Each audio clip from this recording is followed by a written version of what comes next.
What's good? We're back. Oh shit. I'll be right back.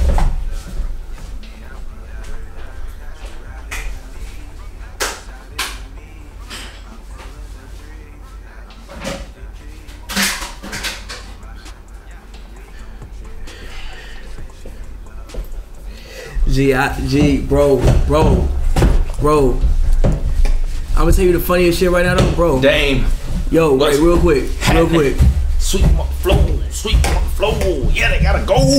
I'll tell you the funniest shit, bro. I thought you like stopped it and like we weren't recording no more. Oh no, we was recording. So I was like, cause like I saw it recording, I'm like, yo, are we still like recording right now? No, we was recording. I was sitting here thinking about shit in my mind. Yeah, man. Hey man, yo, Dame Dollar. I call him Small Game James. I'm gonna have to start calling him Small Game Dame. It's not all his fault, bro. It's not all his fault. If it ain't his fault, then whose fault is it? It's like a lot, bro. It's like it just shows the weakness with like the Portland team. Like they just don't. First, I never thought that personally. Portland was going. I never said Portland was gonna win. I never said that. Come on. What?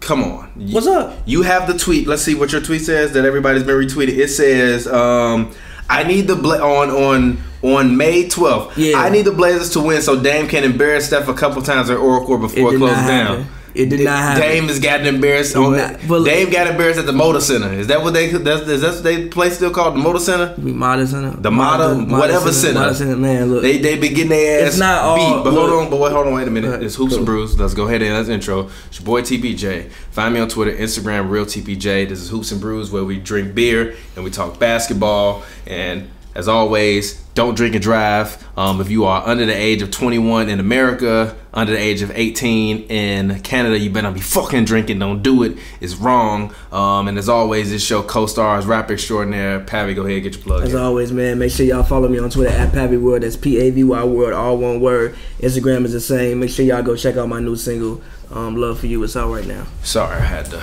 make sure that we was in focus. But for the first time ever on Hoops and Brews, we have an official sponsor. Shout out to our official sponsor.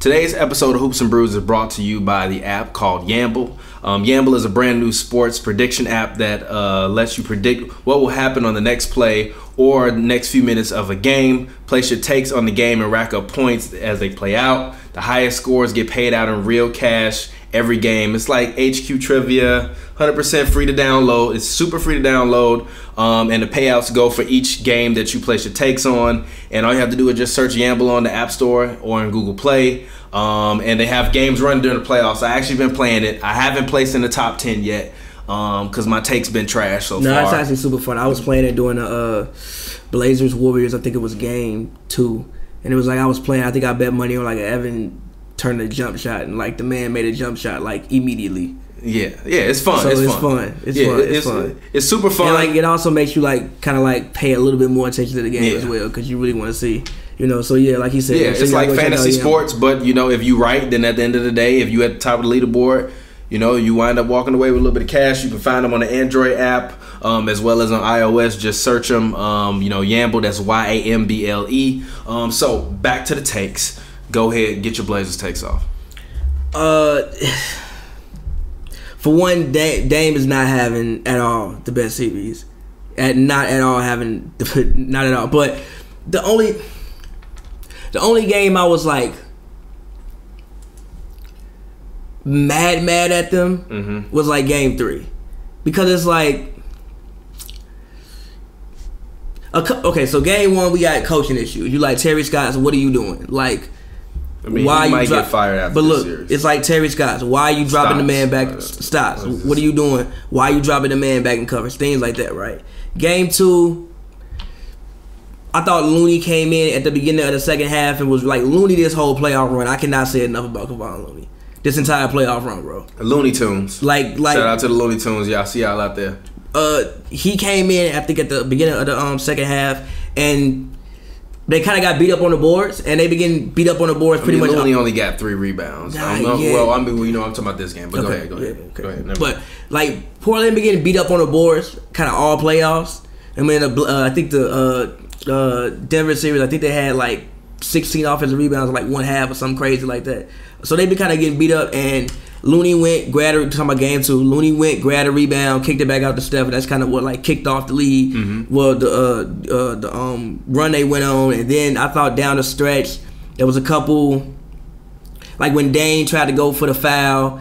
Yeah. Why did you do that? I hate to do it because Steph was having such a great game, but remember when Steph got a steal on Steph, and then he thought the bench was playing, and he threw it out of bounds? And it's like, I hate to rag on you for that because like I thought that was a great game that Seth was having. Hashtag but you did when you're not a starter. But you when you off the bench. Did like, but bro, you did throw the ball completely out of bounds. Recognized bro, like, hey bro, I'm just passing one of them.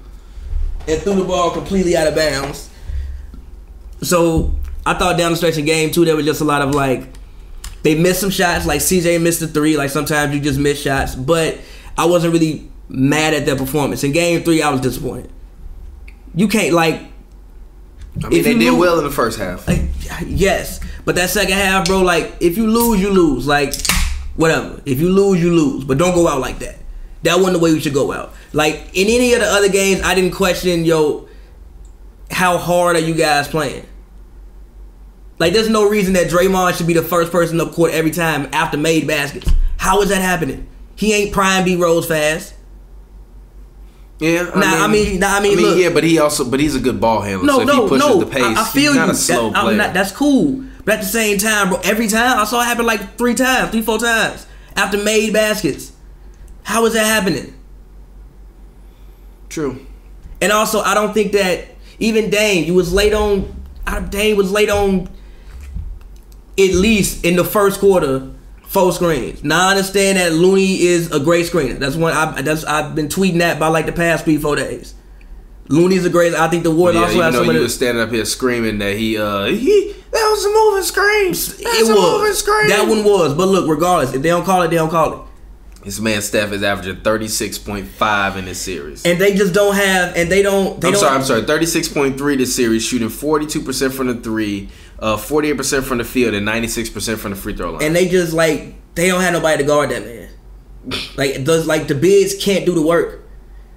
Yeah. It's like if Draymond was on the team, it'd be a great series. Cause then you would have Dame looking like how he's looking. Like Draymond was on what, Portland? Yeah. Yeah. Like I think a lot of why Dame looks the way he looks is because the bigs are just doing such a great job on him. So, and also, I was kind of disappointed with how Dame approached the game. Like, even when watching game 2, I was like, yo, you should come out and try to be John Stockton.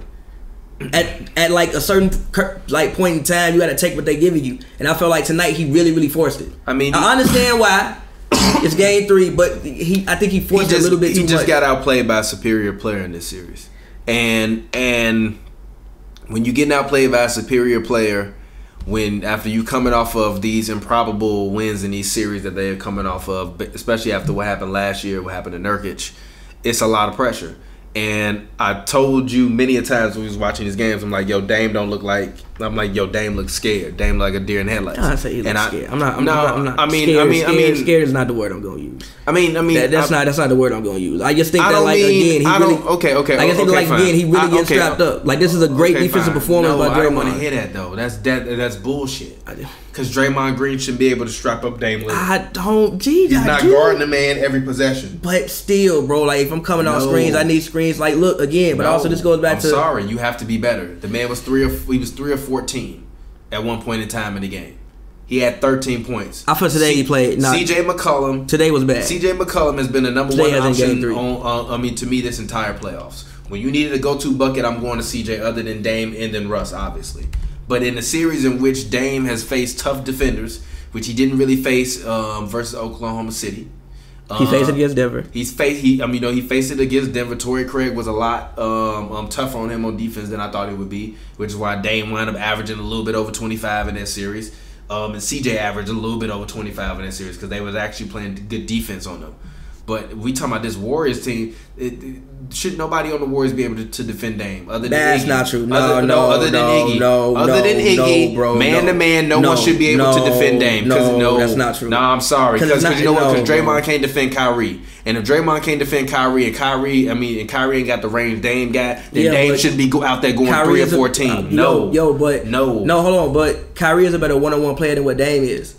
Like again, I think that CJ has more success because CJ is a better scorer, And I think that Dame needs screens to get him open. And one thing you see, Kanter has not. I don't think Kanter has set a great screen the entire series. That's because the games start before the sun is up. So he's usually I understand don't have no energy. He don't have no energy. Okay. I respect him. But I mean, I respect the fast. I'm not disrespecting the fast at all. Yeah, not at all. He don't have no energy. Yeah, but when you out so there during the game, when you ain't ate for 12 hours and had nothing to drink, you trying to get your energy back during the game. So you drinking and eating whatever you can once the sun goes down. I know, but him getting outplayed right now, like grossly outplayed to the point where he can't even be on the court. Yes, it's horrible. But he also, as we know, which is why you really been lurking this series. Is playing on one and a half arms. Exactly. So I mean, what do you want? But you the one said that this was going 6, and I told you it wasn't going 6. I told you it was going 5 at best. I was wrong, and about I told that. you they might get swept. Okay. And you talking about they're gonna go 6. Dame gonna go. He gonna try to give Steph a couple great games in Oracle. For you were wrong. Okay. Hey, you know what happened? I was wrong about that one. This is what happened. I had to bring the brooms out, and I ain't brought the brooms out all playoff long. But I had to bring the broom out. Don't let it happen, Dame. We're gonna have that conversation again. I don't think we. I mean, hey, yes, we are. It's just like I don't think it's his. Today is the. I don't think it's his 100% fault. I think it is. He got to play better, yes, but I don't think it's his 100% fault. Wow. Like I just think there are like main flaws in this team, and the fact of like Draymond and Looney have been playing so great. I don't want to hear Kevon Looney has been playing great. Looney has been playing amazing. But I don't want to hear that's why you're Dame Lillard and you're losing. Gee, they trapping the man off every single pick and roll. Looney's been great on the offensive boards. He's been a lob threat offensively. I don't give a fuck, okay? Looney, no. I got a take for you. I don't want to hear Looney. Looney has been. Oh my God. No, Looney has played better please, than. Please. Looney has played better than Clint Capella in these playoffs. I think he has. I mean, I'm not really checking for Clint Capella. And, I mean, no. Sorry, Looney's coming off the bench and giving you half the minutes. Nah, if bro. Looney was out there the whole game, that shit wouldn't be happening. Nah, bro, but it's about the minutes that he's giving you. And that's why people was like, well, why don't you start Looney? That's why.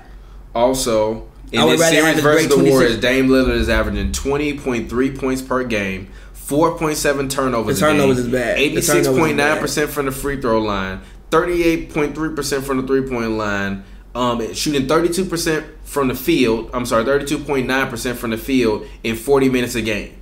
The man is making 5 of 15 shots right now. In the Denver series, he averaged 25. He gave you 6 and he gave you 5. No, I'm sorry, it's unacceptable. Dame is giving you 7.3 assists and 5.3 rebounds, but 20 points ain't gonna win you my nothing. Thing is my thing is this. Like I barely won that bet though, by the way. Look, barely. I just think that again, I think he should have came out and said, "Yo, I'm gonna be John Stockton." I think that that's just what needed to happen. Nah. Because a lot of it is, I think he was just in game 1. I think he was making a lot of the wrong reads. Game 2, I feel like his reads got better, but then like his decision making down the stretch was just a little bit off. Like when you went for the foul, like you're not gonna get that call, bro. I feel you, but you're not gonna get that call. And in game 3, I felt like he tried to force it too much. And even with the turnovers, it's like, bro, like you don't have to do that much. Myers had a great first half.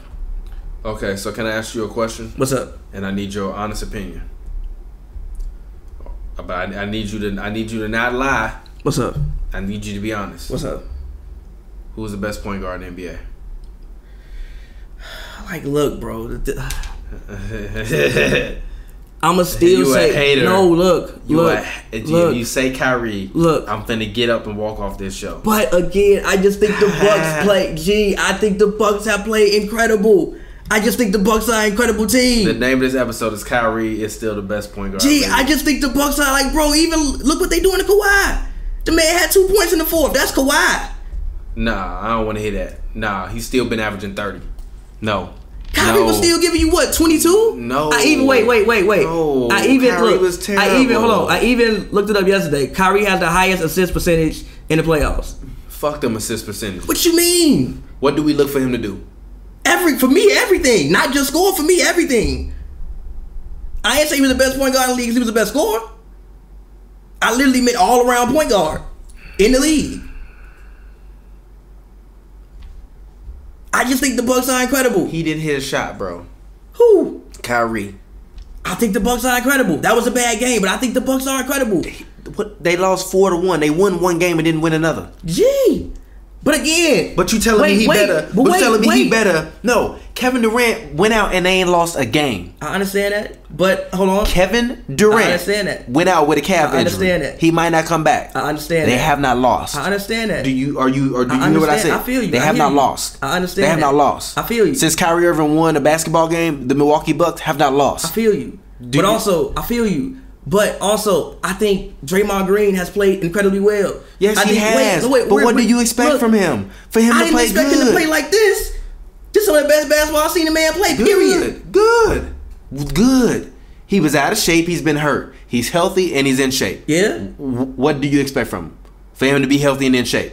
So give me what I need you to give me. And he is. That's why earlier this season, telling you this man is a fourth ballot Hall of Famer. Nah, he's a fourth ballot Hall of Famer. Because if they go to the finals and he get his ass creamed by Giannis, he's a fourth ballot Hall of Famer. Wait. So real quick. So Iggy had the conversation and he said, I think that Draymond is the mellow of defense. You disagree with that? Hell yeah. You're wild. The mellow of defense? Yes, bro. No. Look. Wait. If we talk about scoring all the time, I said mellow top 5 scorers ever. If we talk about defenders all the time, I think Draymond, arguably, when you talk about all around defensive package, as in like can cover every single level, top 5 defensively. Who have you seen do what Draymond does? And I'm not even saying that nobody else couldn't do it, but who have you seen do it? No.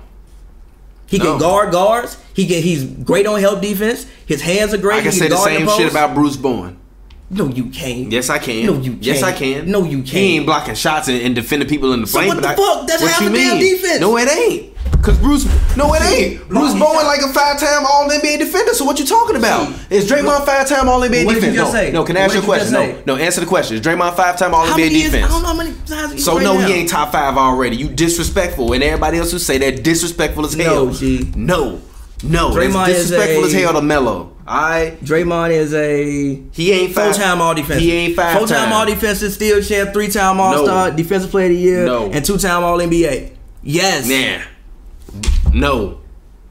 Like I told you, 4th ballot Hall of Famer. 4th ballot. No, 4th is no. 4th ballot. Draymond realistically at this point, especially if they get a ring this year. No, he's a 4th ballot Hall of Famer. Bruce Bowen got 5 All-NBA first team defense, 3 All-NBA second team defense, and 3 rings. No, I'm sorry. But Bruce Bowen is not. We strictly talking about defense, right? Yeah. Bruce Bowen is one of the greatest defenders of all time to me. No. You think that Bruce Bowen guard the post? Huh? Like Draymond? Lie. Tell a lie.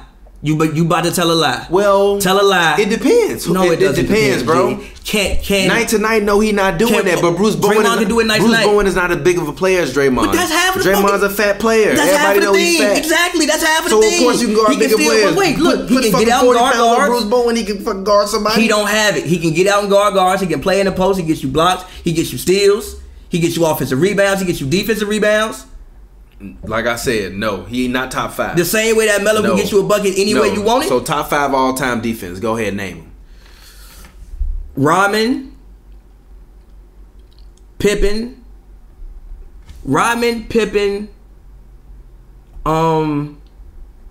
Jordan, Draymond, and I mean I gotta put Bill Russell in there. So Bill Russell. That's disrespectful as fuck. Where the fuck is Kawhi Leonard? Okay. Where's Kawhi Leonard? But who am I taking out? I wish I had some shit to... But who am I taking out though? Draymond Green. I don't know. Kawhi Leonard went back-to-back defensive players of the year. I understand. Who get kicked out of my goddamn apartment? I understand you, but I don't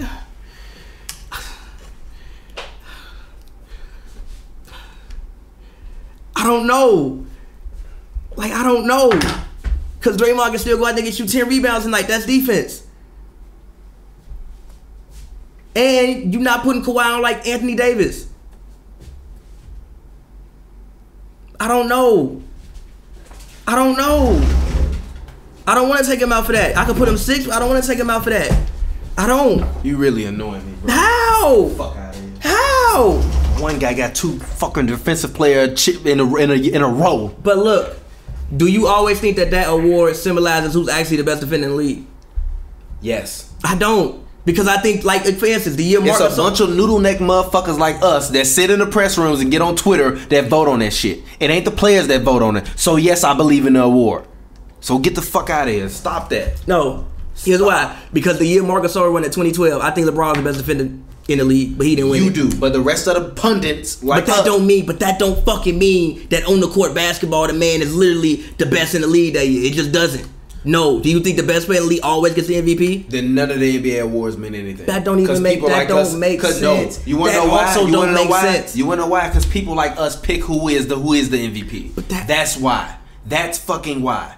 Because people like us pick who the MVP, not the players. So if we talking that, then none of the awards mean nothing. Get out of here. Stop that. But bro, if you watch the game and you stop it, stop it. If that's the case, none of the awards mean anything. That don't make sense. If that's the case, cancel the whole NBA award. That don't make sense. That does make sense because people like us pick who win it, and we not the ones out there who actually play basketball. People still deserve to be acknowledged for what they did in that season, but that don't mean that overall throughout the course of a whole resume you were better at it. It just doesn't. No. Who said anything about a whole resume? I'm putting the man top 5. We ranking all time, ain't we?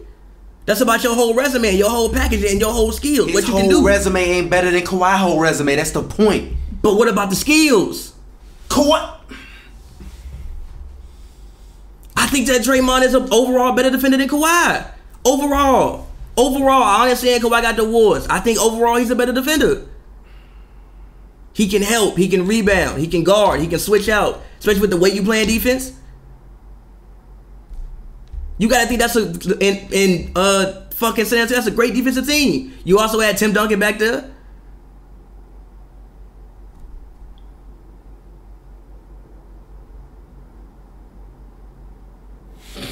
What? I don't know why you think it's so laughable. I don't understand. That's disrespectful as hell. You put Draymond Green in it. Number one, you said Draymond Green's name before Bill Russell. Okay, all right. So you listen. Okay, I feel you. I'm gonna stop. Not gonna go there. I'm gonna stop. So rank your list, please. Rank your list. Rank my list. Obviously, I gotta say Bill Russell number 1. I gotta say.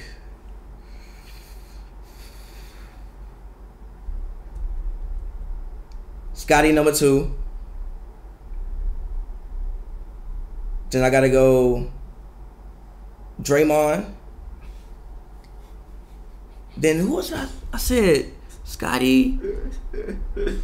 Oh my god, bro. That's what was hilarious. My list? Oh my god. It was Jordan. I said Jordan, Draymond, Russell, Scotty. What was the last name I said? I completely forgot the last name I said it was. But regardless, yes, I think Draymond top 5. Hold on. I mean, I think you said Bill Russell, Michael Jordan, Scottie Pippen. I literally cannot remember. And I cannot remember the last name I said. Somebody from the 90s. I don't know. I can't remember. I'm not finna rewind. I can't remember. I can't remember. My list is Bill Russell, Michael Jordan number 2, Scottie Pippen number 3, Ben Wallace number 4, Kawhi Leonard number 5, and then you put Draymond anywhere after that because he's not even a better defender than fucking Ben Wallace. Ben Wallace had to guard Shaq, and if you tell me Draymond Green a better defender than Ben Wallace, I'm finna sit my feet up on this table and watch you talk basketball for the next hour. I swear to God, fuck out of here. Don't be disrespectful. Put that man back in early 2000. Luke Longley getting that man out the paint. That's the thing about Draymond. You can't put Draymond in any era. No, you cannot. He would just play a different position. He would be playing the 2 guard. No. Look, listen. Draymond Green is PJ Tucker in the 90s. Listen. The other night, I was watching Bulls Knicks 1993 Eastern Conference Finals. Basically, they were playing with 3 power forwards on the floor. They was playing with Oakley, Charles Smith, and then they had Ewing out there. If you could put Draymond on that team,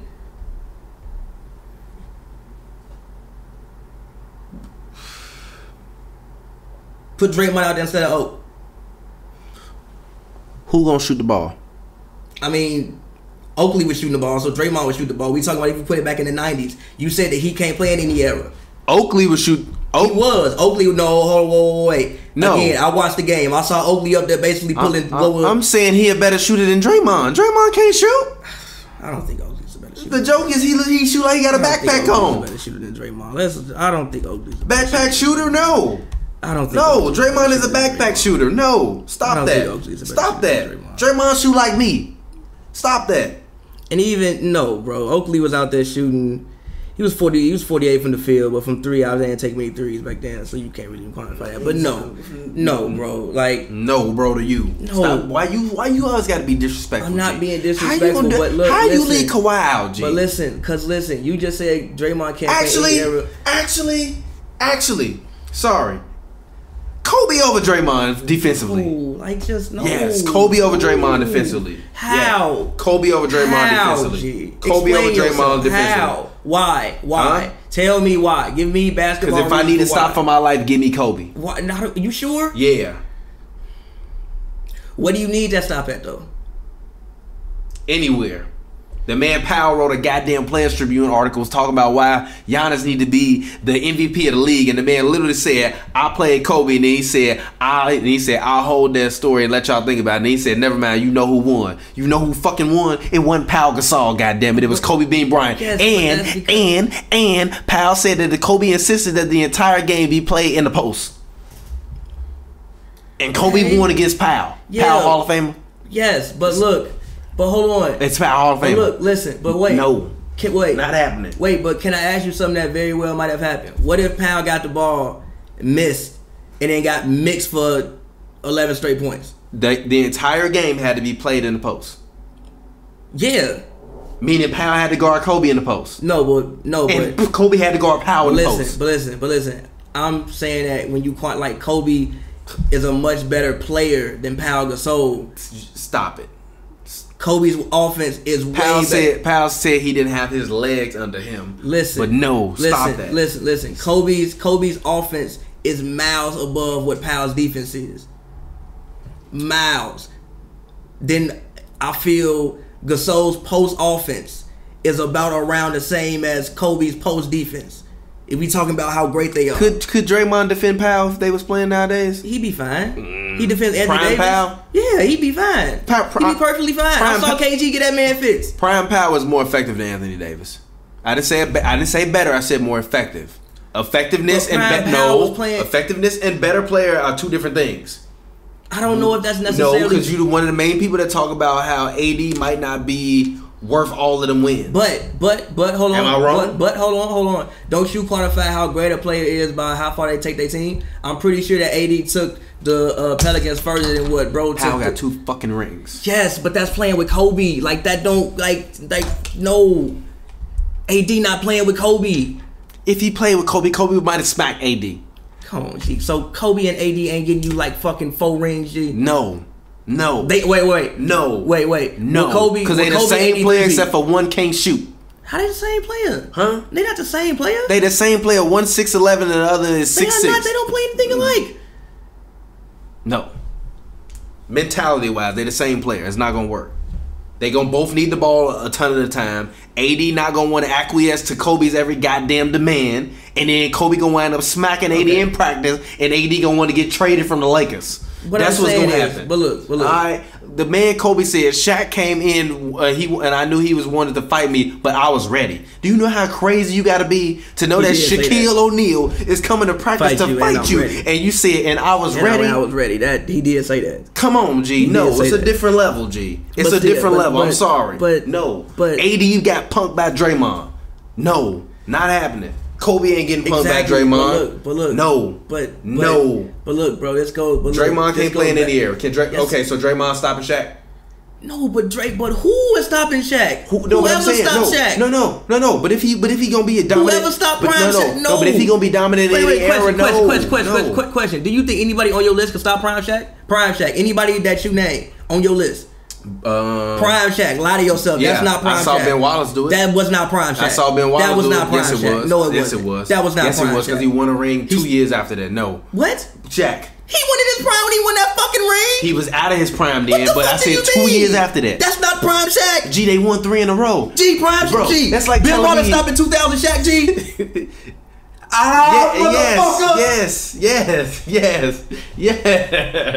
Yes, I'm sorry. Yes, he is. Ben Wallace, he not gonna stop him, but he gonna slow him down. He gonna do the same thing he did in the finals. That's not fucking prime Shaq, G. Yes, it is. Fucking wait. It's tail end prime Shaq. Stop. So on the that's the last year's prime. Stop. Ben Wallace actually ended prime Shaq. What? Ben Wallace ended prime Shaq. No, in that final, prime Shaq. No, in that finals, Ben Wallace ended prime Shaq. I mean, yeah, but it was over before then. Kobe was the best player on the team by then. Fam. That's like last year. KD ended prime LeBron. No, he did not end prime LeBron. LeBron going to be better than he was last year? I mean, but I don't think no. Okay, exactly. So he ended prime LeBron. That don't mean.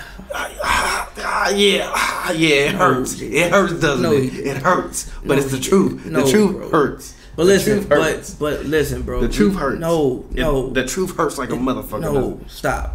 But again, no, bro. Nobody is stopping prime Shaq. I don't think there's a human being on planet Earth who could stop 2000 Shaq. Just no. Who? I didn't say it, but what stopped?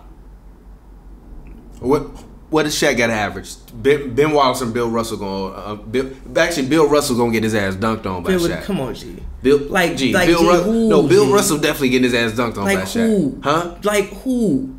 G. Hakeem? Prime Shaq. We saw Hakeem versus prime Shaq. That wasn't prime Shaq. That was 94 Shaq. What the fuck? So what? Shaq had 4 years as prime. I'm talking about like at Shaq at the like highest pinnacle of his power. So 99 to 2003 is prime Shaq. No, look. No, if you want to prime, make up your mind. You mean best year? You talking about prime? I think prime is like, I want to say prime Shaq was from. Cause I'm not going with the jersey year, but like he was great, but you had Ross Mustarovich on you. You still had to get through the whole playoffs.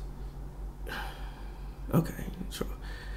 Tim Duncan was in the West. Look, no, if I'm gonna say prime Shaq, I gotta go with 3P Shaq. But you gotta think that's 2 years after 3P Shaq to shoot name. They lost it next year. Who? Fucking the Lakers. They didn't go to 4 straight finals. They lost it next year and then went to another one.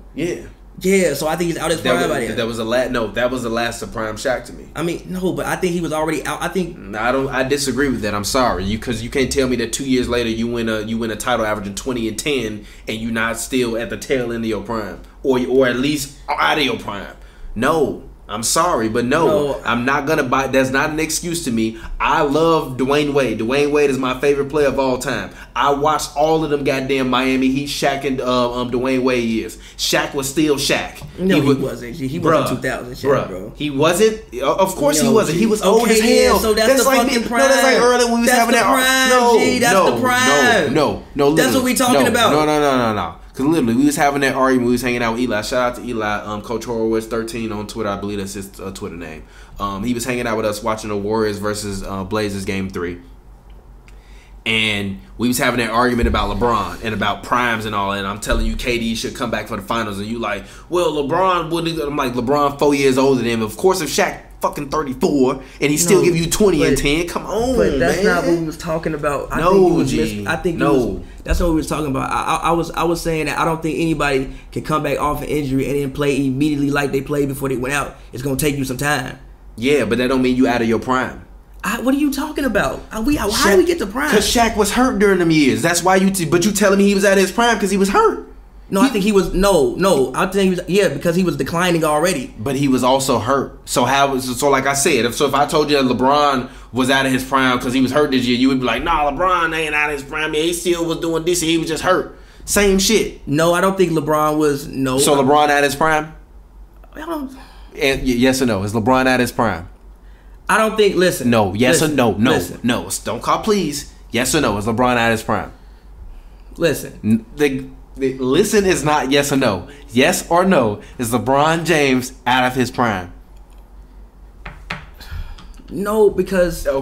I'm not gonna say that. The reason I'm not gonna say that is because I have a huge hot take that LeBron might win MVP next season, but I don't think that will be one of his best years of his career. I think that he'll have better years, but I think that he might win MVP next season. this is what I got to deal with. No, but like Vincent, no, I think that James Harden had a better individual season this year than he did last year. But he's not gonna win MVP.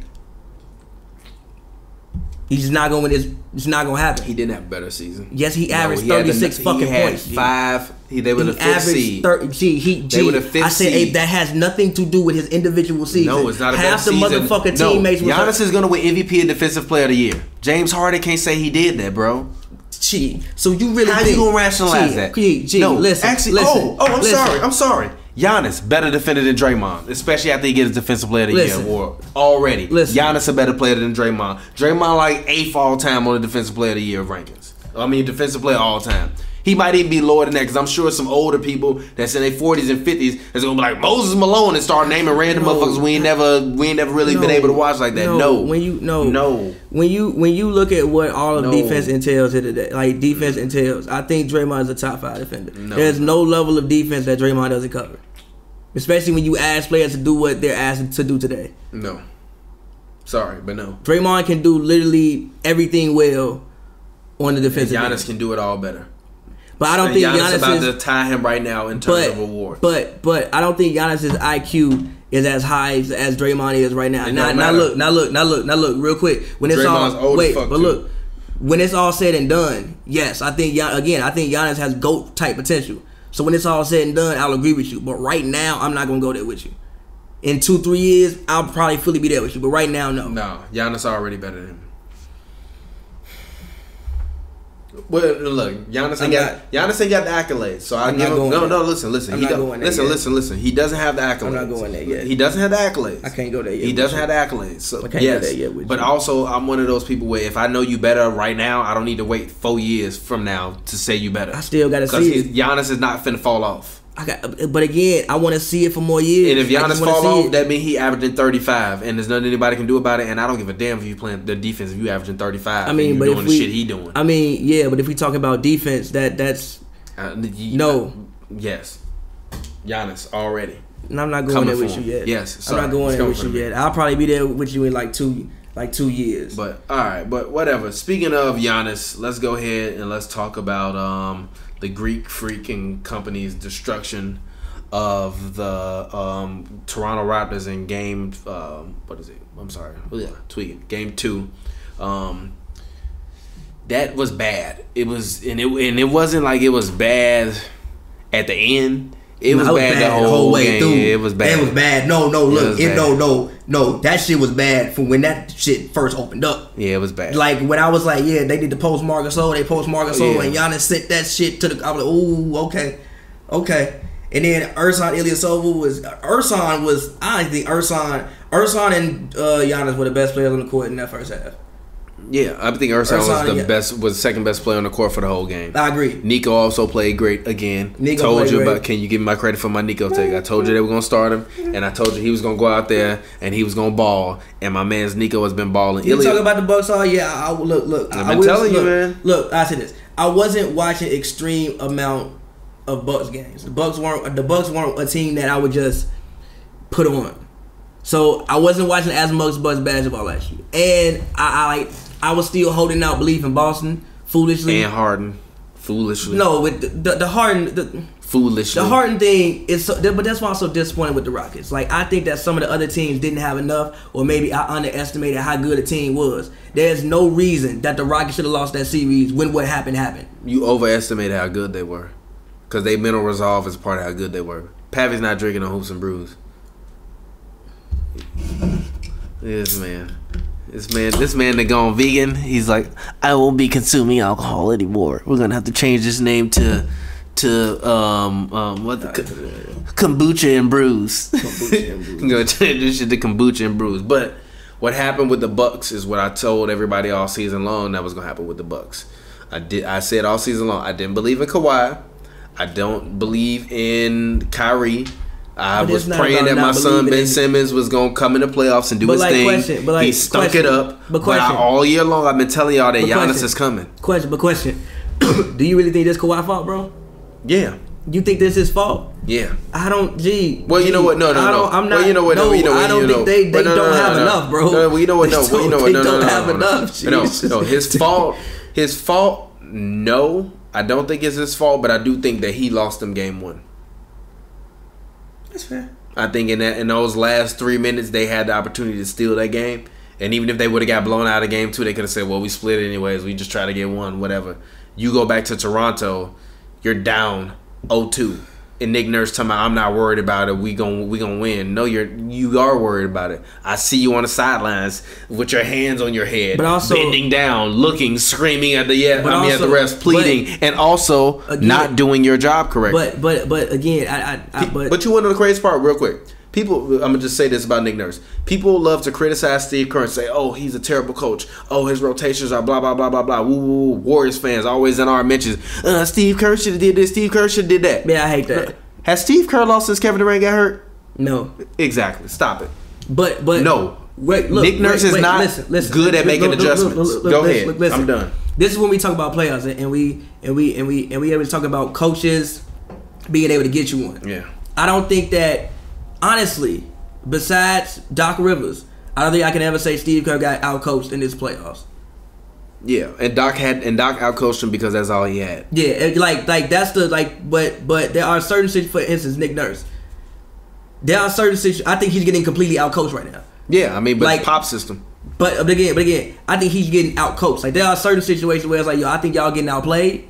For instance, I didn't Game 6, right? I don't really talk about D'Antoni. I talk about the Rockets, like the players. Y'all got outplayed, bro. Y'all got outplayed. Like certain things, bro. Steph got 2 fouls. He not playing in the half, and you down 5 with fucking 4 minutes left to go in the quarter. Like that can't happen, bro. You can't be on a fucking 3-on-1 break and you fuck up the break. Yeah. Small shit like that. Like I, as a coach, I don't have nothing to do with that. But I think that in certain games, Nick Nurse is not putting them in the best position to succeed. Even Game 7, I don't think that he put them. He wasn't. They just give Kawhi the ball and just walk away from him. And it's like, I understand he's a great scorer. I understand he's a great player. But you're not putting that man in the best position to succeed. Even with the Sixers. I think a lot of why they at home right now, because I don't think Brett Brown put them in the best position to succeed. I'm sorry. On that one, the reason why I got to disagree with you on that one is because of the fact that Joel Embiid was literally sick. Not physically sick in terms of ailing with a limb or with a ligament problem. We heard about his tendonitis the entire first series. But that's wait a minute. Wait. Because you're the same person that told me today that the reason why the Warriors don't have as good of a team is because Boogie is out and KD is out. Okay. So if your best player has the flu and he physically, that's not what I'm talking about. No, wait a minute. Because this is the difference. Go ahead. A fully healthy Joel Embiid does not play the way he played in the first 3-4 games. So you don't have to then make the adjustments that you need to make. You're not you know you got to deal with his knee issues. You thinking you might have to rest the man. You not thinking, yo, his knee ain't got no problems. He just sick and he literally can't get the fucking ball up at the rim. But what does this have to do with put him in the post? We put who in the post? You can't just call a post play for him? Why you calling plays for him? Literally, if he told you he been taking shits all night long and he ain't got no energy, you ever had a stomach flu? No. You ever had the flu? I don't know. I don't think so. I actually don't know if I've had the flu. I don't think I have though. But this has nothing to do with what we're talking about. Yes, it does. You want to know why? Because it is a variable that you did not expect to happen before the series happened. How does that explain why you don't put Because him in you're the playing post? against a team that is a different team than a team you played in the round before. In the round before versus the Nets, if Embiid is hobble, you can go ahead and sit him on the bench and run Amir Johnson and run Ben Simmons and all. I didn't say you need to sit him on the bench. No. I just need to call a post up for him. Why are you calling post up for him when he ain't got energy? Okay, but then why are you giving him the ball on the perimeter and why is he Euro stepping? Because he got more energy to shoot baskets than he do to bang with Marc Gasol and Pascal Siakam. That's the difference. He has to go down there and bang with Serge Ibaka, Pascal Siakam, and Marc Gasol. So you think it's easier to put him on the perimeter and have you Euro step? Huh? And had him touching you the whole way to the rim? No, that's 2 steps to the rim, and if you get fouled, and even still, no. Hold on, wait a minute. What's easier? 2 steps to the rim, foul, shoot free throws, or post up against Marc Gasol, Serge Ibaka, Pascal Siakam all game long while you got the flu and you had the shits all day? Post up because you can get fouled in the paint. And hold on. You ever had diarrhea? Hold on. Have you ever had diarrhea? Hold on. Also, it's not just about calling a play for Embiid to score. I feel like with that, you get in the ball in the post. If they come and collapse, you can kick it out. You get open shots for other people. He ain't got energy. What they got to do with passing? Have you ever had diarrhea? What they got to do with passing Answer the the ball? question. Have you ever had diarrhea? Have you ever had diarrhea? Yes. Imagine having that shit all day and all night long, and then you got to go play an NBA basketball game. None of this has any relevance as to why you're calling ISOs for Embiid on the perimeter. Yes, it does, because the other guys don't have the foot speed that he has, so he can get to the rim in 2 steps or a Euro step and get fouled. The same thing that Giannis is doing. They're not calling the same type of plays for Giannis right now as they were doing in the first series. A lot of that plays they call right now, they telling Giannis literally only catch the ball in transition and just run it straight at them and get fouls. Yeah. Before, especially in the series versus the Celtics in the first game, they literally put the man at the top of the key, gave him the ball, and said create for everybody. That's not an effective way for you to be able to defend him, because he can't fucking shoot. Embiid can at least shoot. The man is out there literally. No, that's the equivalent of if we was playing 2K and we was in franchise mode, and your player began every game with 50% energy. But you finna put that man in the post up and use up his whole energy the whole game? That's easier to do than have him on the perimeter. Gee, that's easier. But listen. It's not just about that. It's not just about that. You play 2K. Yes. You telling me, what's up? If you start the game with a play on 50% energy, you run a post plays for him all game? Here's why. Look. Listen. For right now, the guy I play with on my team, I have the Hornets. My point guard is like the best possible version of Andre Miller possible, right? So hold on. Sometimes I put him in the post because I know it's a easier basket, or look, if the coverage is, if the defense is helping because they see small and I'm getting to the basket, so I'm drawing people to me. Like the closer I get to the basket, you have to come help. I can kick it out for somebody else. He is on 50% energy. None of that has any. 2K, none of that has anything. You do 3 dribble moves and your energy gone. But none of that has anything to do with what I just said. Yes, it does, because you sit up here telling me that his adjustments was wrong and all that stuff when the man ain't got energy. None of that has anything to do with what I just said. So like, bro, if his energy should have. You want him to run post ups when he ain't got energy. I want you to run post ups because look, it creates easier looks for somebody else. I don't think you were putting the team in the best position to succeed than giving the ball and having them ISO. I don't ever want the man to have the ball at ISO. If that's the case, then he shouldn't play the game. Then literally you should. No, look. If Joel Embiid is not going to be a versatile player for you within your offense, then you should not be using him. I feel like a lot of somebody being versatile is the way you're using them. No, because you also have to consider the fact that Ben Simmons cannot shoot the ball beyond 8 feet. So you are already immediately handicapped with a player that's literally like playing with Rudy Gobert and fucking Derek Favors on the floor at the same time if you put both of them down there at the perimeter, which then means Tobias Harris, Jimmy Butler, and JJ Redick got to create their own opportunities for themselves to be able to score. That's not an effective way for you to win basketball games. So at least if you put Embiid at the top of the key, you put Jimmy in the corner, Tobias in the corner, and Ben in the post, and JJ at that little fourth quarter mark, which is what they was doing. You can put the ball to Ben's hands in the post. They gonna shrink down, the floor down a little bit. You throw it to Embiid, 2 Euro steps. If he gets fouled, he goes to the free throw line. It's way easier to take breaths in between free throw lines when you ain't got energy than it is trying to back down Marc Gasol, a former defensive player of the year, Serge Ibaka, a perennial known good defender in the NBA, and Pascal Siakam, a young rising defender in the NBA, when you got the flu and you've been shitting all day long shitting for the past week because you've been sick as fuck with the flu. Stop that, man. If you telling me you ain't never had the flu, then you don't understand what that feel like. I understand, but it's not easier for him to get. That's the ball like Michael Jordan. Okay. That's like Mike playing the whole season. I mean, that whole series with the flu. Look, wait. They say Mike was hungover, right? Imagine Mike being hungover for a whole series. You gotta make adjustments. Wait. I'll say this, right? Okay. So, I was watching 1991 Eastern Semis, right? And Mike was ill, and Mike had like a sore knee. And the game before, he gave him 46 with the sore knee, but you could see that he was really like ailing. So Phil Jackson was like, you know what? I'm gonna put you right here, and I'm gonna make you a playmaker. And I'm gonna put you right here and make you a playmaker because you're gonna draw people to you. So you're going to get other people open. So you put that man in the best position to succeed. Bro, ailing knee and the flu are two different things, but listen, if you want to put the man on the fucking perimeter and now he got to drive to the rim, like it's easier to just go, hey, yo, go in the post, First of all, it's easier to get fouled in the post even for him than it is Euro stepping from 30 feet. You don't have energy. Imagine trying to go and back down Marc Gasol and with your normal strength, and you like shit. This is a big dude. Okay, so then imagine trying to do it with 50% strength after you done had diarrhea and you had the flu for a week. No, it's not the same thing. Every single play Gasol wasn't guarding him. If you see Siakam on that man, get that man the ball. They're gonna collapse. Pass it out. I'm sorry, but I can't disagree with you on that one. If the man had the flu for literally 3-4 games in the series. I'm sorry. That don't. He literally had to get. I think he literally had the flu from game 3. I think it was game 3, 4, 5, and 6. And then by game 7 he was healthy, and they lost it literally on the last shot. But that gives me for they no lost reason. it, and they also. I'm not finna criticize Brett Brown. You wanna know why? They lost the game on one of the. I mean, they lost the series and the game on one of the greatest shots in NBA history.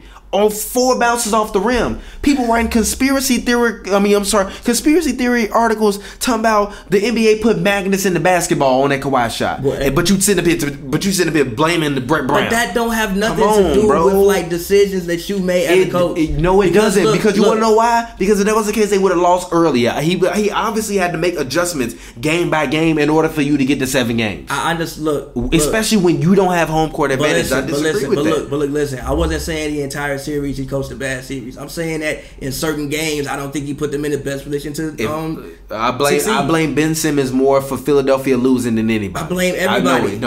That loss solely falls on the shoulders of Ben Simmons. No, I'm Ben not Simmons is an all-star.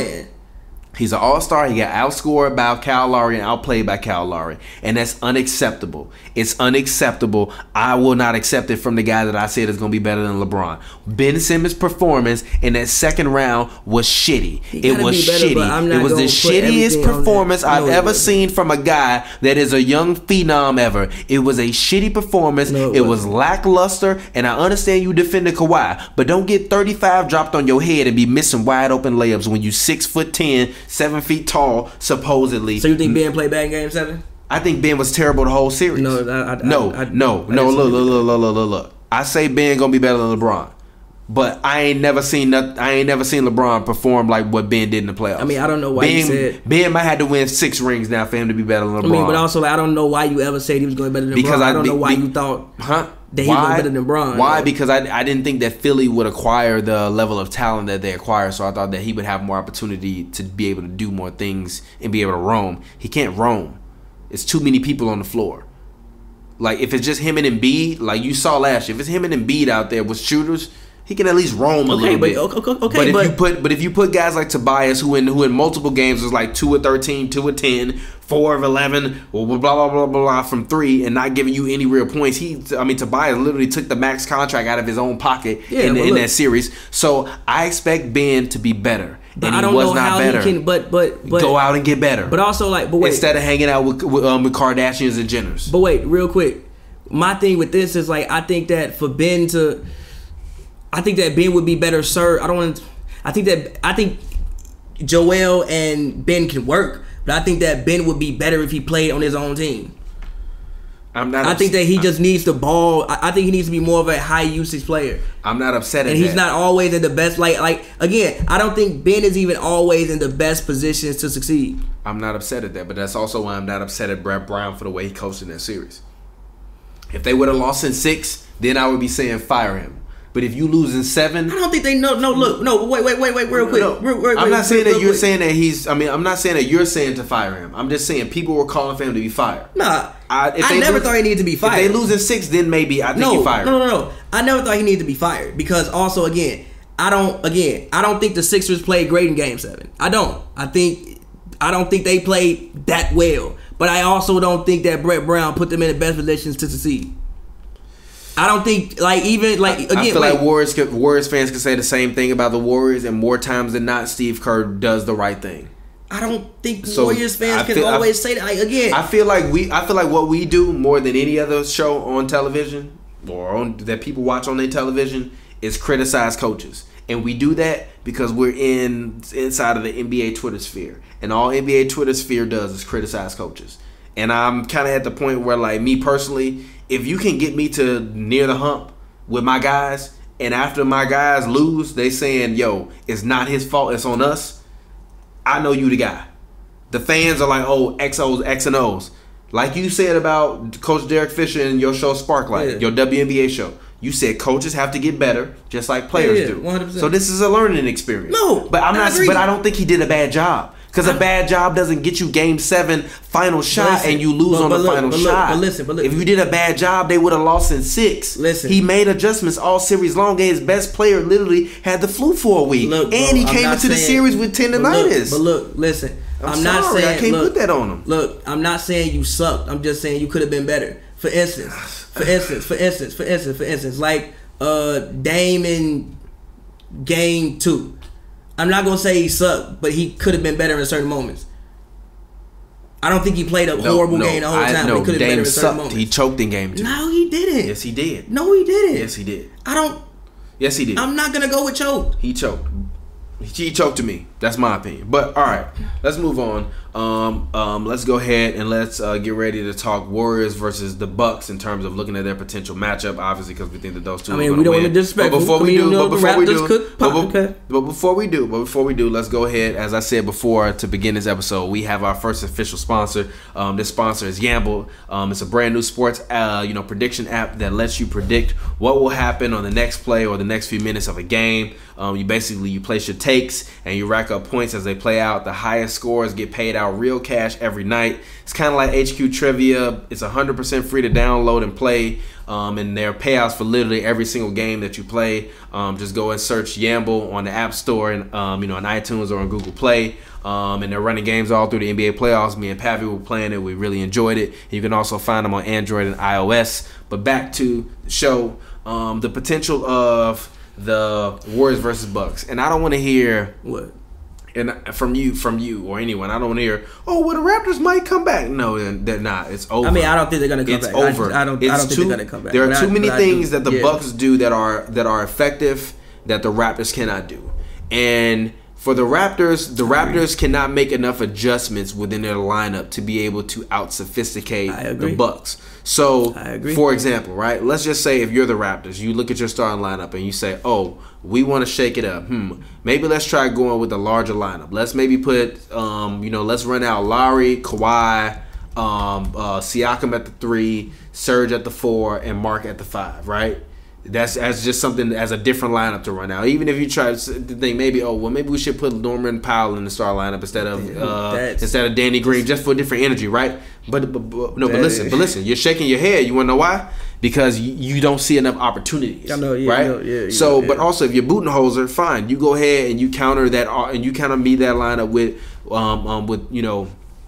then fine. I take sit Nico on the bench, and I just put Brogdon at the 2. And sit Nico on the bench and put Brogdon on Kawhi because Brogdon been playing a hell of a series versus Kawhi. And I'll run out Eric Bledsoe, Malcolm Brogdon, Chris Middleton at the small forward, Giannis Antetokounmpo at the 4, and Brook Lopez at the 5. And then still off the bench we have Ilya Silva, George Hill, Nikola Mirotic. I'm sorry. That's why I said this was over in 5. Kawhi Jordan ain't doing this. No, sorry, Michael. I don't know if Michael Jordan could come back on this team if he was playing on this Raptors team. No, and the Raptors team, nah, it's too much. They got. Because the one thing Mike didn't have to deal with is somebody like Giannis in the lane. He got to dunk on a lot of people. Giannis don't just get dunked on. Usually when he get dunked on, it's by a big man. It's not even. He's not getting punched by little guys. He's usually smacking his shit out of bounds. It's not even that. It's that you don't really have. Like, Mike never had to deal with that type of length. Like not that type of length. Yeah, they showed all the guys. I think Brook Lopez 7-foot wingspan, Giannis 7-foot wingspan, Bledsoe 6'8". Middleton I think a 6'11" wingspan. Like, crazy length. Like, I love Mike. Brogdon off the bench. I love Mike. I've been watching a lot of Mike. But, like, he wasn't dealing with that type of length. And if he was, he had more options around him. Like, those Bulls teams were really good. I don't think this Raptors team is just even in the same league as this Bucks team. I honestly think the Bucks, again, and I think that everybody thinks that I'm being disrespectful to the Warriors when I say Bucks in 5. No, I just really think that if the Warriors were 100% healthy, I would have a different opinion. But with them, I just saw after Game 3, we don't know what it is yet because it just happened. But Iggy went in for like some lower leg MRI. Look, if KD is 100%, then great. But I just don't know how you're gonna come I could be wrong. I just don't know how you're gonna come after not playing basketball for not 3 months, but like 3 weeks, jump in the finals and go back to doing the exact same thing that you were doing. Yeah. And I think that's some of what they're gonna need to beat this Bucks team. I think the Bucks just have the best team in basketball right now. I don't think they need to go back to doing what they're doing. I think they beat the Bucks through moving the ball in offense. And if Kevin Durant is hobbled, he gonna want to move the ball a little bit more because he's not trying to get down on the block and go ISO all game long. Sit that man in the corner to say, hey, you HB. HB time 3. Harrison Barnes time 3. Actually, Harrison Barnes -5. You 40 -5. You 35. Do your thing. Easy money sniper. But even I'm still, Kevin Durant. I've been doing this for 12 years. I'm 30. I don't need to prove nothing to nobody. I need to see that big fella. But even still, you got to go back to the other end, and you got to go on Giannis. No, he don't. Draymond do. The guy you just spent this whole 15 minutes earlier on a soliloquy telling me that he top 5 defense all the time. The thing about that is, look, I think that Giannis is, again, Giannis is in that class of unguardable players that I don't think it matters who you put on them. To a certain extent, you really can't guard them. But you told me he wasn't a scorer. He's not.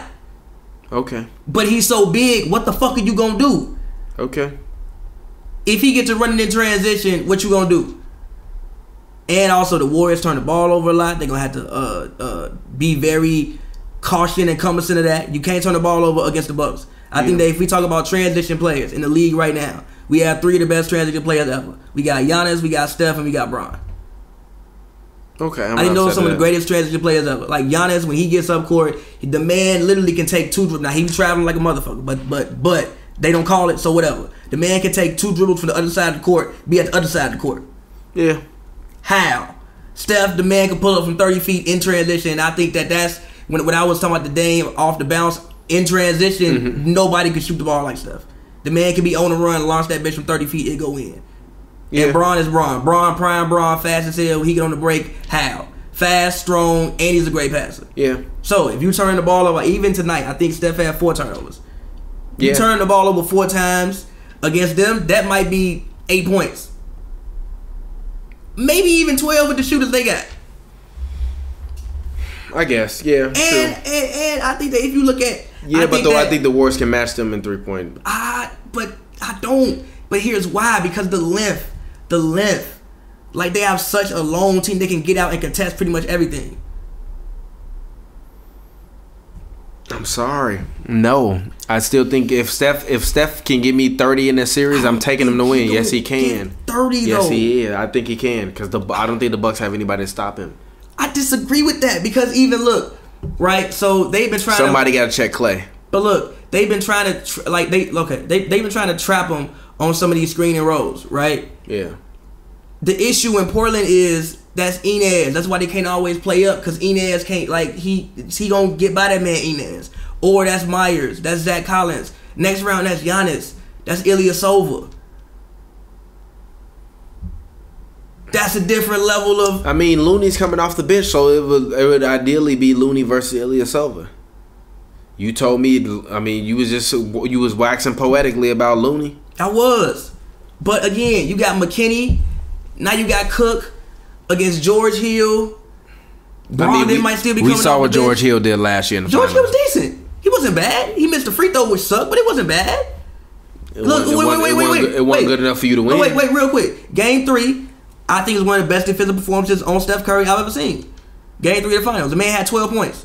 I think George Hill and Kevin Love did a great job on that man in that game. I don't think George Hill played bad. I just think the Warriors had a much better team than the Cavs. Again, that series wasn't like it was a complete runaway.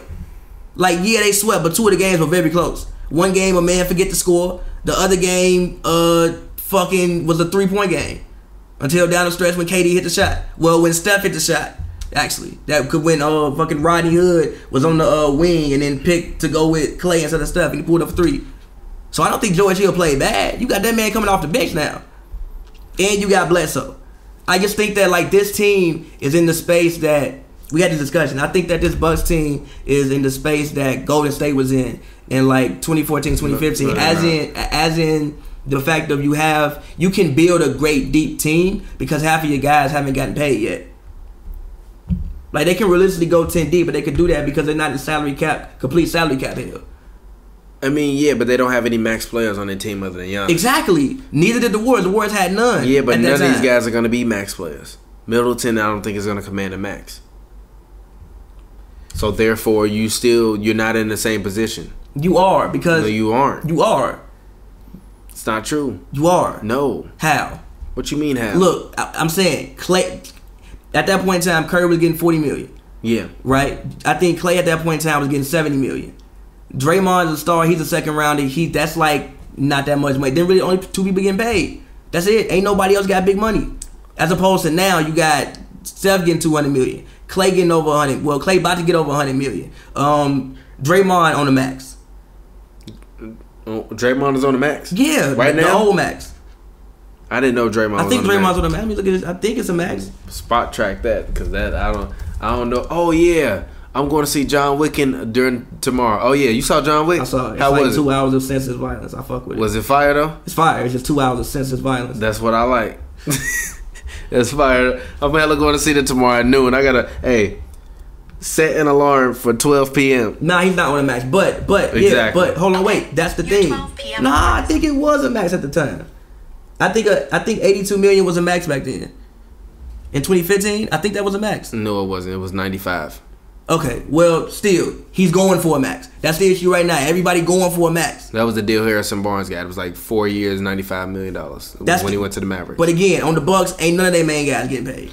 Ain't none of them got their contracts yet. I mean, I guess. So I think that as far as like salary-wise, they in that same space that allows you to build a great bench. I think that this is the situation which you might see the starters for the Warriors and Bucks kind of play each other to a draw, but then the separation will start when the bench comes in. Like the Bucks bench is wild. Unless Boogie comes back. And unless Boogie comes back. And KD comes back. Yeah. Like, again, this all depends on health. I think Iggy's going to have the MRI, but I think he's fine. If he wasn't fine, the reporters would have been going crazy. But still, if we was at the game and we sensed something was really wrong with Iggy, we would be able to know that. But again, people would be talking about it. Yeah, but again, if fully healthy, fine. My thing would change. My whole statement would change. But I don't think that this Warriors team, as constructed right now with what's on the court, even if KD comes back, because I don't think KD is going to be 100%, can beat this Bucks team. I think that at full strength, you looking at 7, and they not at full strength. So I think you're looking at 5. I really do. You're ridiculous. And they don't have home court advantage. You've never seen the Warriors start off the finals on the road. They don't have home court advantage, and that Milwaukee crowd is loud. It's a very loud arena. I believe it when I see it. I don't count the champ out until the champ is I don't down. think a lot of the things that they're doing again against Portland will work the same against the Bucks. I don't think Steph getting those same type of looks, and if he is, he's shooting over a lot of people. That was a play, I think, in the first quarter in which Myers Leonard ran out for a switch and made Steph change the shot. I think he airballed it. I think you'll see a lot of that because of just the length the Bucks have. You're such a hater. No, it's not even about hate. Such a hater. I just think the Bucks are a really great defensive team. Such a hater. What? Hater. And even for Clay, I think the same as with Clay. They gonna have guys that can get in their airspace. Clay getting fucking posting up Dame half the time. That's not happening. The broad and post up don't work the same. Okay. I'm gonna remember this. You wanna know what I find ironic? Is how you've been wrong all of this entire playoffs about the Warriors. Yes, you have. No, I haven't. Yes, you have. No. Yes, you have. You said the Warriors are gonna be. You said, the Warriors are gonna lose to the Rockets. That's it. That's all I said. The Blazers are gonna take 2 games for the Warriors. Dame gonna embarrass Steph a couple times. But hold on, that's all I said. Wait. I said they would take them 6. I said they win the series. I never. Also told you Clay would average 23 versus. I mean, at least over 22 versus the Blazers, and he's averaging 23 right now. You got me. I said the Warriors gonna win the series though. I never once gonna say that they was gonna lose. I just thought the Blazers would be a little bit better, especially tonight. I gotta say, I was extremely disappointed. I guess, but again, I picked them to win every series besides the Rockets. I thought, and I'm extremely disappointed with the Rockets. That shouldn't happen like that. That was one of the worst. I'll say it again. That was one of the worst performances I've ever seen from a contending team. All right, well, at least team that I thought was contending. Well, we gonna see. Well, I wanted to do 10 X factors of all time. 10 players that we feel are X factors. Shit. I'm gonna read my list. My list, I got Draymond Green as my top X factor of all time. think depending upon the way he plays, it swings the pendulum. Draymond's I got Andre Iguodala number 2. Wait, real quick. But like, I don't consider Draymond an X factor. I think Draymond has to play well. No, he's an X factor to me. No, he's an X factor. No, I think he has to play well. He didn't play well in the I'm sorry, but he didn't play well to me in the last playoffs, and they still won. He played decent. He played okay. He didn't play bad. He played okay. He didn't play bad. He played okay. He didn't play bad. It was okay. It was okay. He wasn't bad. It was okay. He wasn't bad though. It was okay. Okay. It was okay. He was an X factor. He was the next factor. I don't think I think Draymond's the captain. As the captain of the defense, he has to play well. Nope. But okay. For me, then number 3, I got John Havlicek. Obviously, John Havlicek, kind of was a top scoring option off the bench. But if he played well, they played well. That's how I look at my X factors. At number 4, I got ML Carr actually. And the reason why I got him the reason why I got him as my X factor personally is just because of the fact that he just had that one amazing, finals run. And that's really what it boils down to me for him, which is why I put him in there. And yeah, that's really what it goes for me. For my number 5, I got Sean Marion. Sean Marion. Sean Marion to me, for a couple different playoffs, was a player that I feel like never got any of the credit, especially for teams like the Steve Nash, including even he won a ring with Dirk and them in 2011. But he just always did the dirty work. And if Sean Marion played, played good, then you guys wind up having a decent series. And I think he's one of those guys where I hope he gets into the Hall of Fame. I wouldn't be upset if he did not get into the Hall of Fame. But I personally, I love Sean Marion. Sean Marion. His shot. I don't call it 5-time All-Star. Huh? I'm not gonna call it 5-time All-Star. I am X Factor. No, I am because I'm. That's not my definition. No, because an X Factor is about an independent variable that can affect or change something. And that's what it is to me. All guys who needed to play good, like if they didn't play good. I disagree with that because ML Carr wasn't a guy that I agree with ML Carr, but Sean Marion, I think Sean Marion is more important than just X Factor. I don't think if Iggy don't always have to play good for you to win. Draymond don't always have to play good for you to win. Havlicek didn't always have to play good for you. Exactly, and I think that's what Havlicek did. Havlicek was like the lead scorer on most of those teams. Huh? But he was also coming off the bench. He was still giving you fucking 30. But you still had other All-Stars on the fucking team. You had like 3 other All-Stars. So he was the best scorer. No. Again, I think Lou Will has to play well for the Clippers to win. But the Clippers ain't the Celtics. But again, I'm saying I think that he was his role. He had to play well. He won the best player on the team. I'm gonna keep going. For me, I got Dennis Rodman. Then I got Kevin Love. Rodman. Then I got Chris Bosh. I don't think. Then I got Derek Fisher. And then I got Robert Horry for my number 10. See, no, listen. You can't call it 10-time All-Star X Factor. No, why? What the fuck? We talking about winning. That's not. But he has to play fucking Bosh. It's not an X Factor. Yes, he is. Fucking All-Star. Nah, he was an X Factor. To me, for the Heat. If Bosh played well, then they played well. He was the one guy where if he didn't play good in that series, then they wasn't gonna win. But he was the independent variable. Yeah, but that's more than an X factor in my humble opinion. Well, that's your opinion. To me, this fine. Go ahead. When you read your list of X factors, we gonna know that what your opinion is based off that. My opinion is that my X factors are guys that if they play well, they swing the whole series, and that's what I view as my X factor. Yeah, but that's not. But that's what an X factor is. It's an independent variable that that you are dependent on to wind up. To potentially make the experiment successful. Yeah, but you naming guys that I think 100% have Bosh. I don't think Bosh can play bad and the Heat win. I don't I don't think Bosh can play bad and the Heat win. LeBron James wasn't that good then. No, that don't make no fucking sense. G, it does. He was an X factor. He was an X factor. Even if you're going to put Ray Allen in that category, I put him in that category. Because he was an X factor to me. With the Celtics, I'll give you that one. Both times, Celtics and he was an X factor. If you want to put Ray Allen in there instead of Chris Bosh, I'm fine with that. But that's just what what my list is. You can read yours. And I gotta get one more guy, and then I'll be done with my list. I'm gonna just go. I'm gonna take it to 10 for while I'm still doing it. My number 1, this is not in order. It's just list of guys. Robert Horry. Robert Horry, number 1, was a very, very key core player for that back-to-back Rockets team. And you already know about the shots he hit in LA. He hit the shot in LA, shot in Spurs, Robert Horry. Horace Grant. Okay. Horace Grant was very, very, very, very instrumental in the Bulls three-peat. And you even saw when they played the Magic, the issue wasn't so much that Mike just came back. They didn't have a Horace Grant. Horace Grant was playing for the Magic. Number 4, I got Andre Iguodala. Obviously, Iggy, Finals MVP, and when he plays well, there is a clear difference in the Warriors. It's like he don't have to play well for them to win, but when he's playing well, it is a clear difference for the Warriors. Number 5, I got Tony Kukoc. He was very instrumental to the other three-peat they had. In Game 7 in '97, Tony Kukoc was the one who showed up. I remember watching '96 Finals, Game 1. You know who was scoring the ball? Harper and Tony Kukoc. They was the ones scoring the ball. So I got Tony at number 5. Number 6, I got Lamar Odom. When he played well for the Lakers. Okay. When he played well for the Lakers, you knew it. Yeah. He was, because you also need somebody sometimes, if I'm bringing the ball up, let me put Kobe in the post. You need kind of like that Scotty. I'm not saying that he was Scotty, but you need kind of like that Scotty, get the ball to this man in the post and also be able to pass it pretty much over whoever. Number 7, I got Bruce Bowen. Okay, I'm not upset at that. Bowen. You only said that because I mentioned him earlier, but no. You wouldn't have just named him. Yes, I would have. What the fuck you mean? You wouldn't just go name Bruce Bowen. The man was kicking people to win, G. He was kicking people in the face to win, G. That's how much he wanted to win, bro.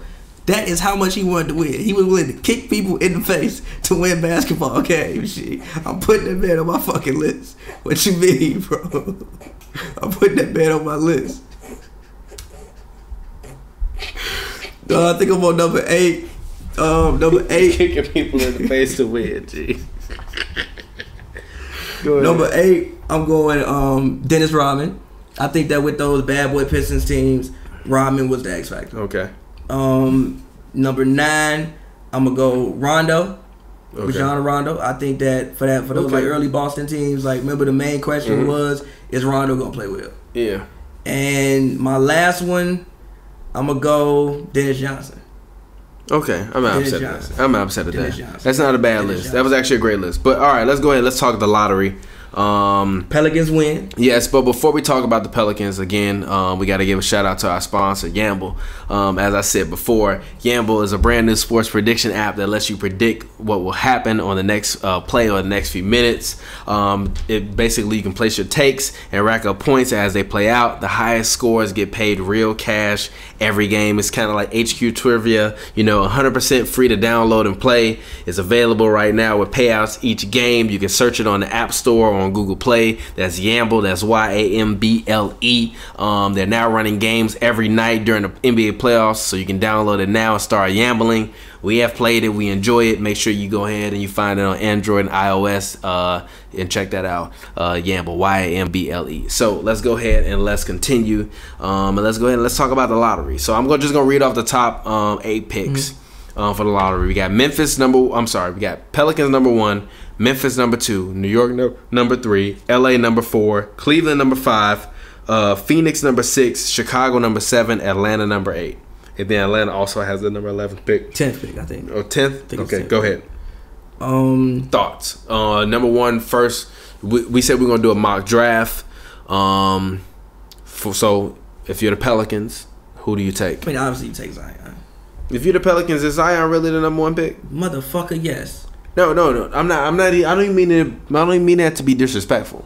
That's just an honest question. Yes. Okay. You can't.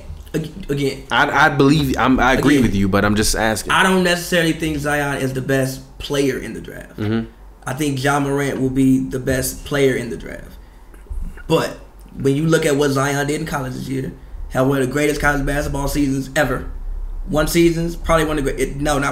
greatest college basketball seasons ever. And then you look at what he brings to the table for your franchise monetarily. Yeah, Zion Williamson is more of a show than Anthony Davis. You can't explain fans always think winning is number 1. Yeah. No, it's a business. Yeah. Number 1 is making money. It's a show. As we saw with that WNBA preseason game I went to. Adam Silver, you got to do better. If you win, it's a plus. Yeah. But the main thing you want to do is make money. We want to be profitable. as an organization, like you press up Zion jerseys, that's an instant.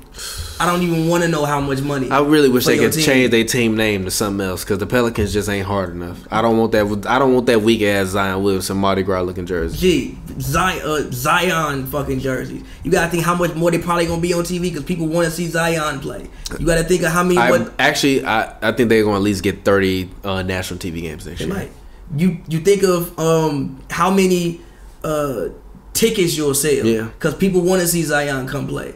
You can't make sense of passing up on that. Like that don't make sense. And I think Zion will be a good player. I think Zion 20 and 10 for a decade. I think that's what 20 and 10 for a decade or 20 and 10 for like 7 years. Okay. Which is still, if you give me 20 and 10 for 7 years, you're going to the Hall of Fame. I think Zion has a Hall of Fame time. I mean, tell it to Chris Webber. I think Chris Webber get in, but also Chris Webber isn't in because his college career technically don't exist. Zion's college career exists. That shit is there. It's 1 year though. So it's still one of the greatest 1 years ever. That 1 year is better than Chris Webber's all his years. No, but technically it doesn't exist. Is what I'm telling you. I mean, I don't want to hear that technicality. We know what happened. But eventually, one day, hopefully, we gonna get these votes and we gonna have these same things. That. No, this is a real question. As a future Hall of Fame voter, because I'm gonna speak that into existence. Would I vote for Chris Webber? No. As a future Hall of Fame voter, would someone's college career being stripped away of them by the NCAA due to cheating scandals? To me, and all fuck that? no. I don't give a damn. Okay, then that's what I'm asking. But I'm talking about most of the voters. I don't give a damn. I think the man should be in there off his NBA.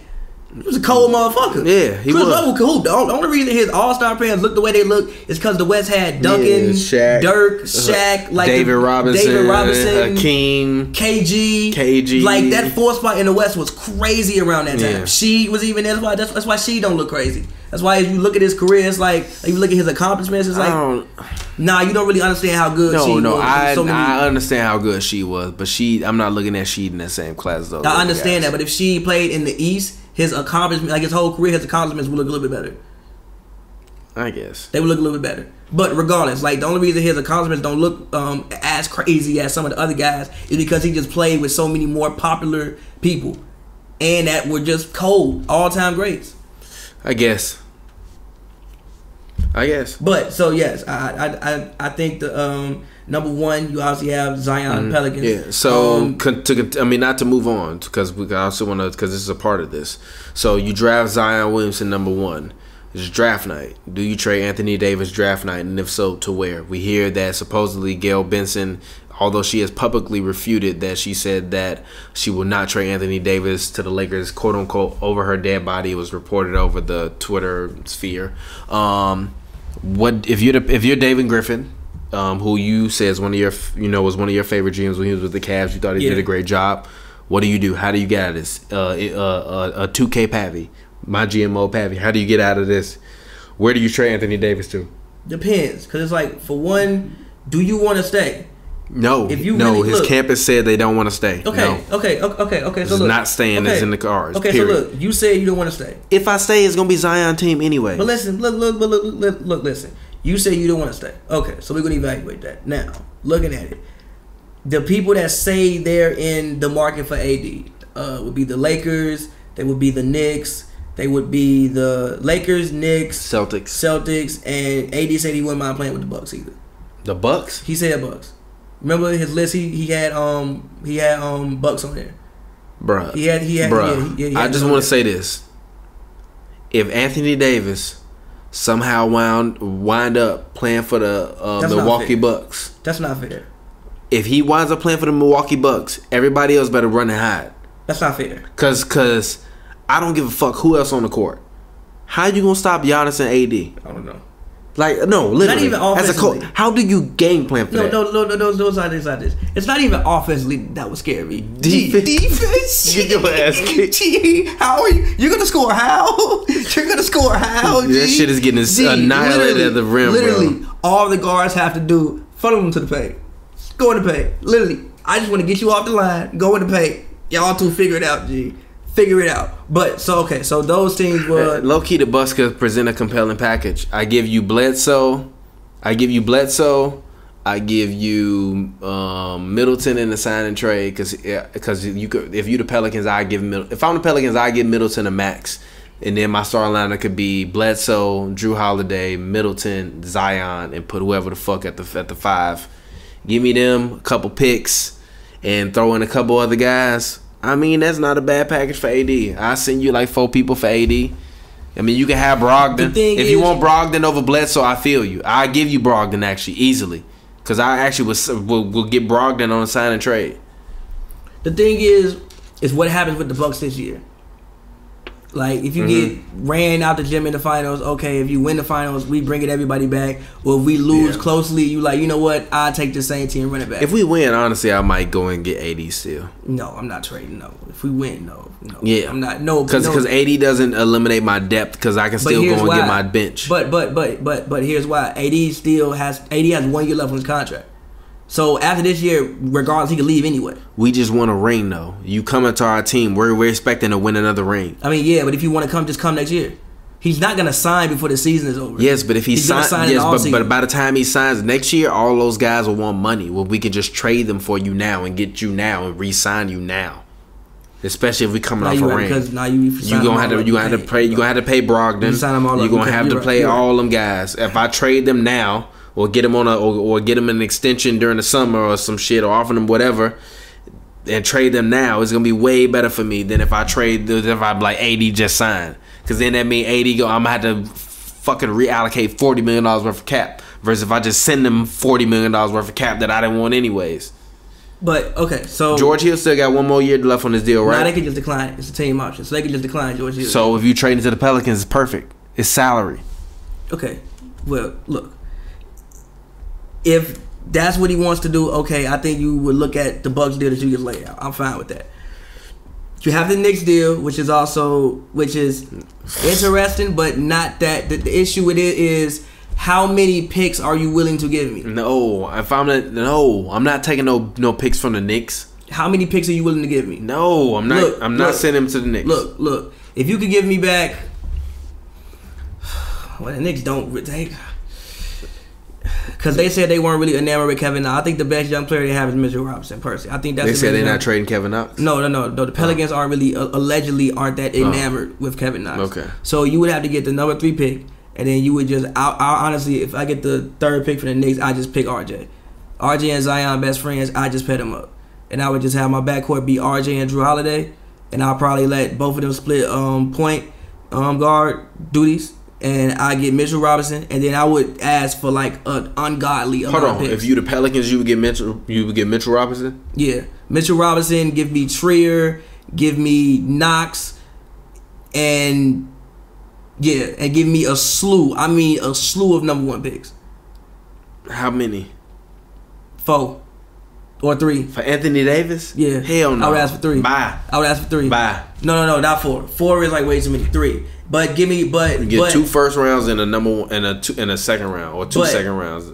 But on them 2 second rounds gonna be 2025 and 2026 picks. But on the last one, we trading D Wade's son. But on the last ones, I need we can do a swap. So I'll swap words with you. So if you get the better pick, you can keep it, and I keep mine. We can swap picks. I'm cool on that. You keep Anthony Davis and his brittle self. It's a lot. RJ might be cold in the future. We hella got young guys. I'm just saying. No. I would ask for a deal like that. That's not a good package for me if I'm the Knicks. Keep that. Okay. Literally keep that shit.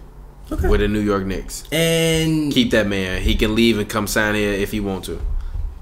Go ahead. I think one team that should looking at doing it is the Nuggets. No. I think the Nuggets would be great with AD and Jokic. No. Okay. And also the Knicks don't have enough salary to trade for Anthony Davis. All these guys. They don't need salary because they books gonna be so clean this summer. They books gonna be like $70 million in cap space this summer. They don't need salary, so they could just realistically just absorb his salary and probably still have room for a max. Is that the way it works? You can do that, yes. Okay. It's just salary cap money. If that's the way it works, it's just like cap money. It's just like you. Literally, if that's the way it works, I mean, if they can absorb $22 million, then fine. Yeah.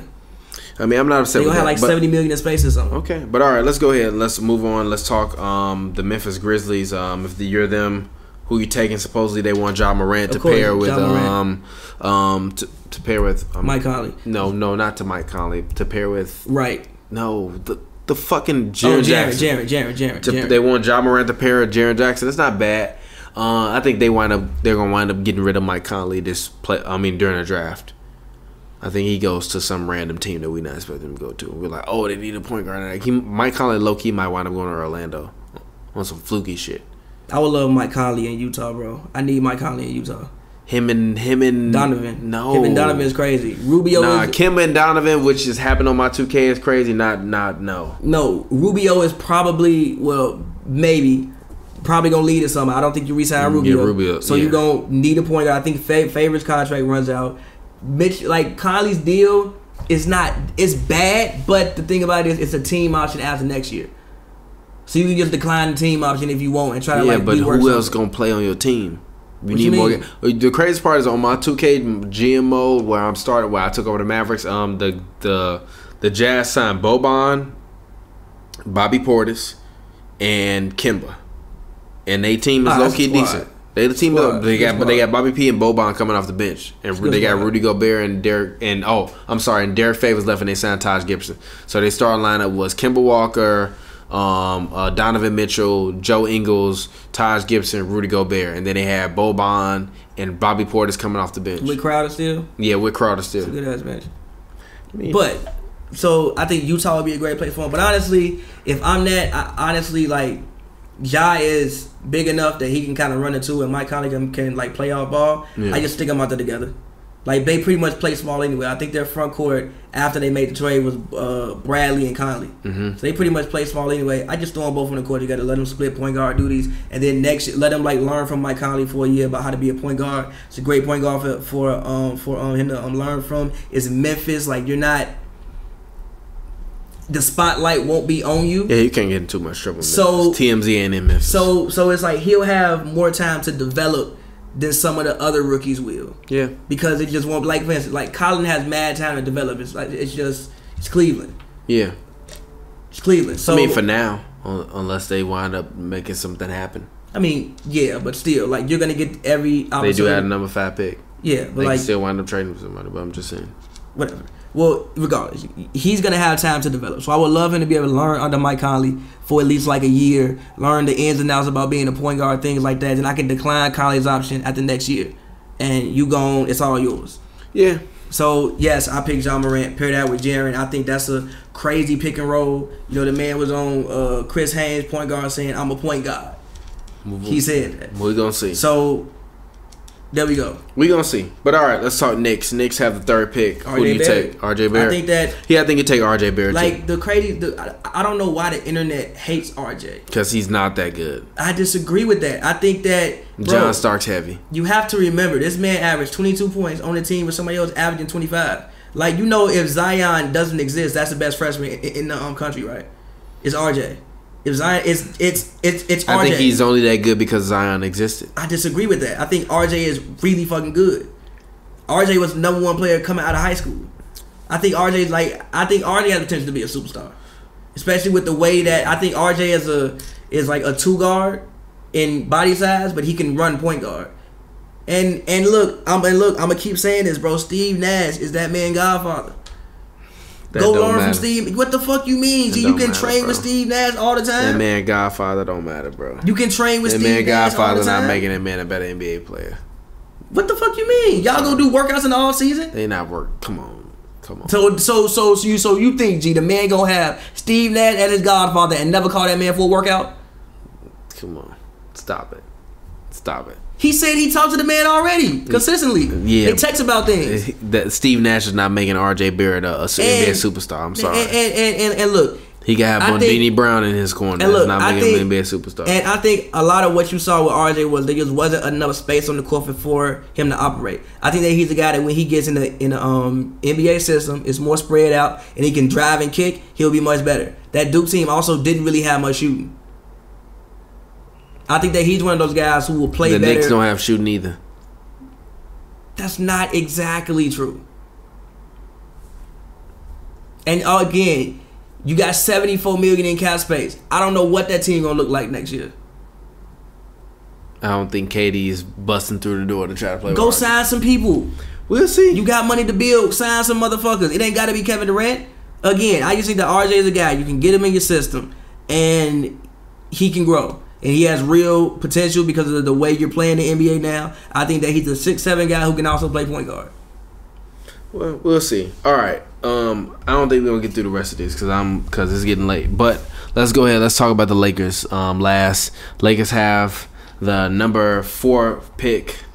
I don't know how the hell that happened, but I told you it was gonna happen. Shout out to the ping pong ball. I think I said they get a top 5. That's one of the reasons why I was saying tank this shit to get this pick.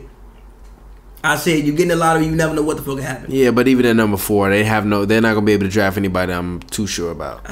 Look, man, I like Garland.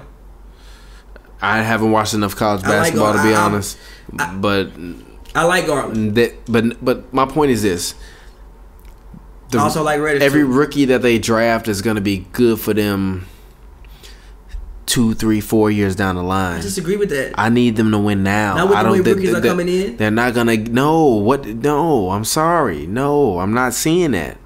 Not from any of these guys out of the top 3. I disagree with that. Everybody in the top 3, I can potentially see being effective immediately. Cam, I think Cam can, depending upon where he lands, can end up being effective immediately. But I think Garland can too. No, I think Garland can come in and be effective immediately. Honestly, obviously he's not for this Lakers team. I don't think they need a scorer. They need a guy who can go out there and get you buckets. So the Lakers gonna depend on a rookie to come in and get him scoring? No, but look. Obviously, he's it's cool. It's gonna be cool 3, 4 the years down the line. But now, no. Obviously, he wouldn't come in and be your main guy. But in certain situations, yeah, like I think the Lakers could use a guy who can come in and give them 13 points. They could use that. All right. Especially if Lonzo's gonna be like a guy who's like a 12, 8, and 8 with great defense, they could use a guy to come in and give them 13, 14, 15 points. Yeah. They could use that. They could use a guard scorer. I think the only thing the Lakers are missing right now is a 2 guard. I think that if you draft a guy like Garland, you can kind of offensively, you can use him like a 2, and defensively he can just guard the point. I'm sorry. The Lakers don't need another point guard. They don't need another short guy to stand out there and not get buckets for them. They need somebody to come in immediately. He's getting buckets. Garland will be coming in. You just told me 13 points a game. That's not buckets. Gee, I'm playing with Bryant and Ingram. I'm not going to be out there going out there averaging 20. Not that many shots going to be available. No. I'm sorry. It's not. Like I said, this pick is for the Lakers fans that say that they want picks 2, 3 years down the line. Like, we not getting nobody that's going to help us down in the future. Like, we trying to trade away all our young assets. This is one of them picks where you might, if you can randomly get the trade for AD, he going with them. If not, he's a 2-3 year project. He's not going to come in and immediately be effective. And in this Lakers offense, Cam, I think, would be more effective immediately. But you have Ingram and you have Kuzma. Yeah, but Cam can. I think Cam can actually play the 2. A guy like Kobe White would be great, but because he can score. But you have Lonzo, so you don't want to do that. This Garland kid, I'm sorry. If they draft him, I'm gonna be like, all right, well, I expect Lonzo to be traded this offseason. Because I think that Garland can play. I don't want to see him at small. I don't want to see him at shooting guard. He's not gonna be at shooting guard. He's gonna be the main ball handler offensively, and Garland gonna be playing off ball.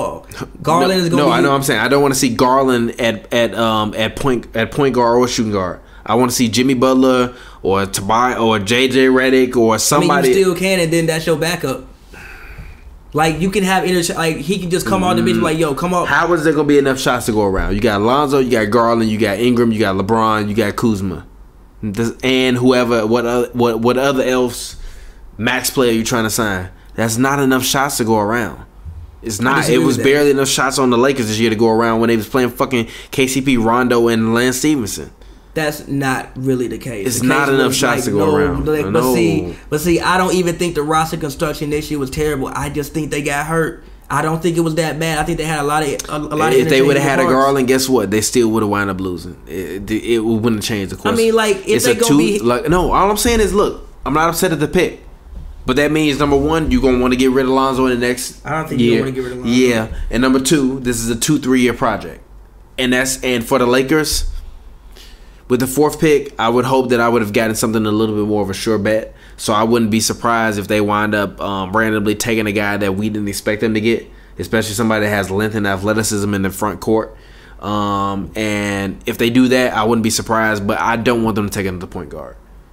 I would much rather you take a surefire shooting guard or a small forward and turn them into a shooting guard than for you to sit up here and waste my time with another point guard. You got Alex Caruso, you got Lonzo Ball. Why do you need to throw somebody else in there to take more minutes and shots away from both of them?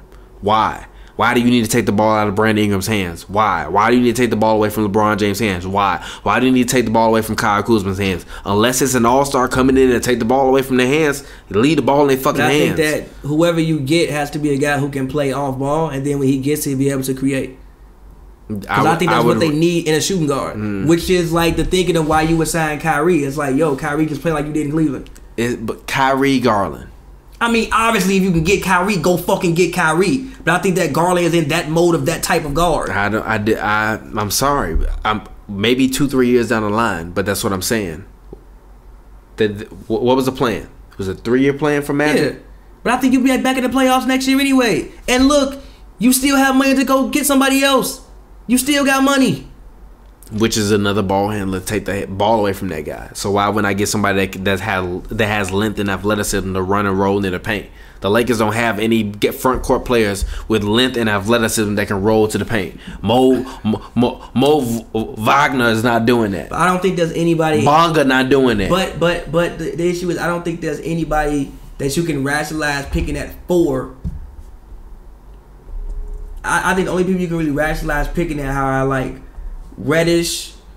I think you can rationalize Garland. I think Bo would be a reach at that point. I think that's a guy you could like. I think that's a guy where you call up Atlanta like, yo, do you want this pick? And then you get the 8th and the 10th pick or something like that for that pick. Like, I don't think that anybody else you can really rationalize picking at that spot. And look, and I'm looking at this, and shout out to Sam Smith on NBA.com. He said that he thinks that the Lakers should take DeAndre Hunter from Virginia. He's a forward. I think that's a little, but I think that's a little high to take that man though. I think that he's a guy you can also. They have Garland potentially going to the Cavs. But see, I think that Hunter is a guy you can get at like 7 or 8. I did like him in the national championship game. I loved him. But I think that there are two clear top 3s, and then 2 other guys, which is Reddish and Garland, and then like everybody else. That's from like 6 to 10. I mean, I guess. I mean, it's for the Lakers. If I didn't get the 1 or 2 pick, it was kind of a wash. I do like Hunter though.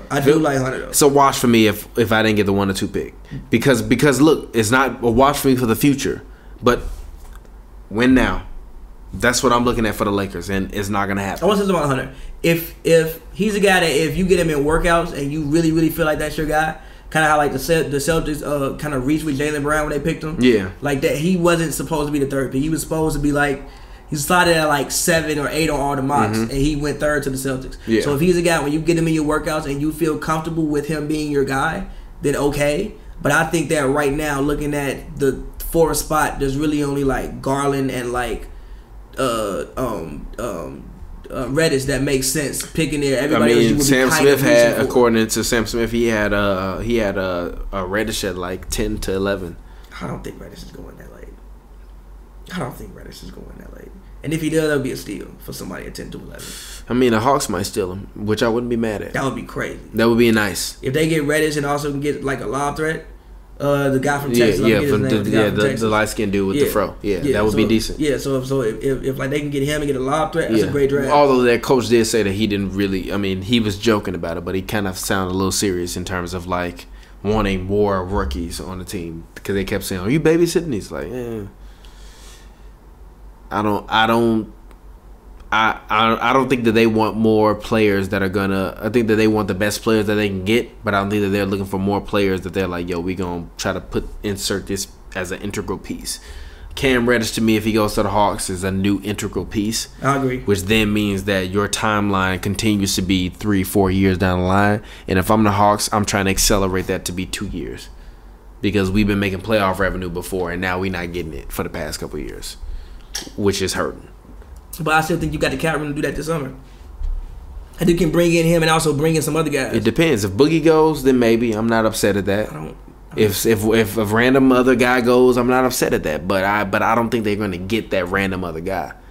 I think Hawks fans gonna be left in the cold, and then they're gonna be mad as fuck. But like, also, why didn't we get the guy that we thought we was gonna get? I don't think that the Hawks need to have to get a max guy. I think they need to get the right guys. Yeah, but if they get the right guys, still they're playing this 3-4 years down the line. I feel like they're trying to get to at least the playoffs next year. I don't know if they get there. I think you can do that with the right signings. Like if you get two of the what Ariza was when he was with the Rockets. If you get like two of those type of signings, I think that you can take it there next year. Like the 8th spot, I would think that Miami might drop out the playoffs. You never know what's gonna happen with Charlotte. No, Charlotte's gonna be trash. Every time I look at 2K, every time Kemba leaves, literally there's nobody. But do we know if Kemba's gonna leave? If Kemba's smart, he better leave. I mean, $200 million. Man, $200 million. Look, you keep the extra 50. I get to go be happy. I mean, he might be happy in Charlotte. I mean, like right now, he's the best player in that franchise history. Yeah, and that's all he gonna ever be for the rest of his career. I mean, but if Kemba stays with the Hornets, he's never gonna make the Hall of Fame. Nah, he might. No, Mitch Richmond made it. Mitch Richmond made it. No, he won't. Mitch Richmond made it. Nah. Mitch Richmond made it. Kemba won't make it, though. Mitch Richmond made it. No, but listen, Kemba won't make it. You want to know why? Because there's more players going to the East. You're going to have Cam Reddishes. You're going to have these guys in the East. Yeah, but I think that Kemba can pick up like 2 more All-Star teams. Nah, you're going to have... Nah. And if he goes to the West, he's not going to make no All-Star teams. Who? He definitely not making it out West, Kemba. Who? Kemba? He ain't making that shit out West. Just get out your house. He gonna get it over Steph. No, I said Charlotte. We're not talking about... I don't care about out West. We're talking about Charlotte. Leave Charlotte. I mean, yeah, but all Go to New York. Go home. I'm fine with that. Go to New York. I mean, yeah, New York. Don't stay in Charlotte. I mean, in New York. It's purgatory. You're not... Only thing you're doing is getting free Jordans. He's supposedly he said you actually think he might have been the one who told me. He said he got every pair of Jordans. Yeah, he got every pair of Jordans. I got them all. Like they like Pokemon collection. Gotta catch them all. I got them all, Mike. I'll holler at you later, fam. Make sure you send that shipment through. Thank you. I appreciate the love. I'm gone. Thank you for these cool grays fucking 7s or whatever the fuck. I don't even know. Cool grade. I'm not a sneakerhead. Cool grade 11s, bro. Whatever. I'm actually gonna say cool grade 11s, cool but grade 7s don't even. That's some like nice kicks. Fine. OG nice no, literally, shit. I'm not a sneakerhead. That's some swap meet on Ashland shit. I'm not a swap meet on Ashland. Everybody come back with all the Jordans that didn't exist. Nah. Yes, you do. You went to KYRIE. I didn't. I know you remember motherfuckers coming in that bitch with Jordans that never came out. Oh no, I remember seeing them, but that don't mean that I was there. Remember the see-through Jordans? Yeah, them shit didn't come out. Ones. Yeah, one pair came out. Then motherfuckers had colors that never came out. My homie Lotto, shout out my homie Lotto. That man had some Scarface ones. G. Nike never made no Scarface. I don't even know what that is. They were ones with Scarface all over them. You don't remember when like the OG Nice Kicks had like Burberry like Air Force One? Like they would take Air Force Ones and then like sticks Burberry around like on the shoe. Obviously it wasn't real Burberry, but yeah. I mean, no, I wasn't a sneakerhead. I never cared about that. Yeah, like, I was trying to make shit. Yeah, but whatever. All right, let's get out of here. Hoops and Brews. We gonna do the picks number 5 through 8 on the next episode. It's your boy TPJ. Find us on Twitter, Instagram, Real TPJ. That's REEL TPJ. It's a film joke. If you don't get it, you damn dummy. Shout out to our sponsors. Gamble, as always. If you're under 21, you better not be drinking. If you're over 21, please drink responsibly. Don't drink and drive. If you're in Canada, you better not be drinking. If you're under 18, don't fucking do it. It's wrong. Pavy, as always, is a co-star, rapper extraordinaire. Go ahead, get your plug. As always, man, follow me on Twitter at Pavy World, Pavy World, all one word. Make sure I go check out my new single, Love For You. It's out right now. Yeah, most likely you'll probably get a happy hour. If the Warriors win on Monday, then you'll probably get a happy hour on Monday, maybe. If they don't win on Monday, if they don't win on, the Blazers not done, bro. Okay, well, fine. If well, I do want to say this. It will show me a lot about the Blazers, about Dame, and about Terry Stotts if they come out and at least compete in Game 4. What's compete? Come out in this game. If they win, or if it's like somewhere it's like they lose by like 4 points or something. It's not showing me anything. You're gonna lose anyway. Yeah, but I think it says a lot about how you come out. Shows me because I didn't like no. God, what's this? I didn't like the effort tonight. as in game 3. You can lose. There's nothing wrong with losing. But I didn't like that effort. It's because Dame was a little shook. That effort. Dame was a little shook. I didn't like. Okay.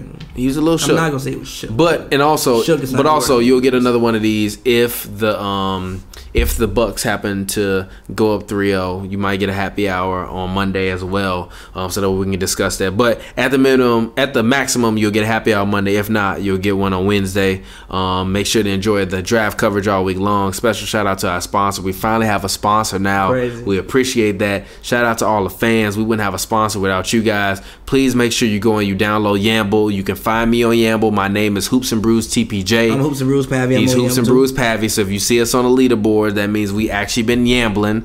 We're not just going to endorse it if we don't believe in it. That's why we waited so long to find a product that we actually wanted to endorse. So shout out to the homie at Yamble.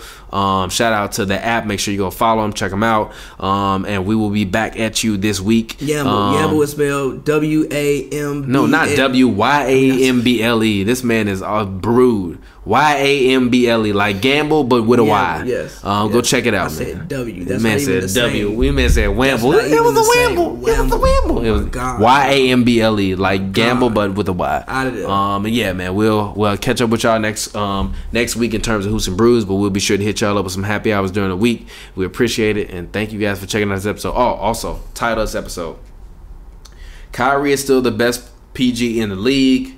Draymond is PJ Tucker in the 90s. Kobe Bryant over Draymond defensively. Zion Williamson is more of a show than AD. What do you have? Which one? Draymond over Kobe defensively. Nah, I don't think nobody gonna disagree with that one. I think you the only one who thinks that. He not. I'm sorry. Yeah, actually, David, that because you the only one who thinks that. Huh? You the only one who thinks that. What? Draymond over Kobe? Yeah. You're the only one. No. Kobe over Draymond. Everybody thinks this. They should. If you don't think there's something wrong with you. Nobody. All right. People don't think that. We gonna see. All right. That's definitely gonna be the title. What should the cover be? Is there any pictures of Kobe doing anything to Draymond? I don't know. Let's see. Kobe Bryant, Draymond grade. Images. Let's see. Now I see Kobe showing Draymond a lot of respect. I see Draymond hacking Kobe. It could be this one. It could be that one. It can be that one. Let's see. Yeah, I mean Draymond. Kobe ain't never really did nothing on Draymond like that. It was a goofy layup. Yeah, I don't know what we're gonna make that. But it's fine. Kobe over Draymond still gonna be the episode title. We get it with y'all next week. Make sure you subscribe, follow us on YouTube, and tell a friend about us. We'll get it with y'all. We appreciate the love, honesty, respect. Peace out. Hoops and Brews. Hoops and Brews. Gotta have me. She said she love me. I'm a threat.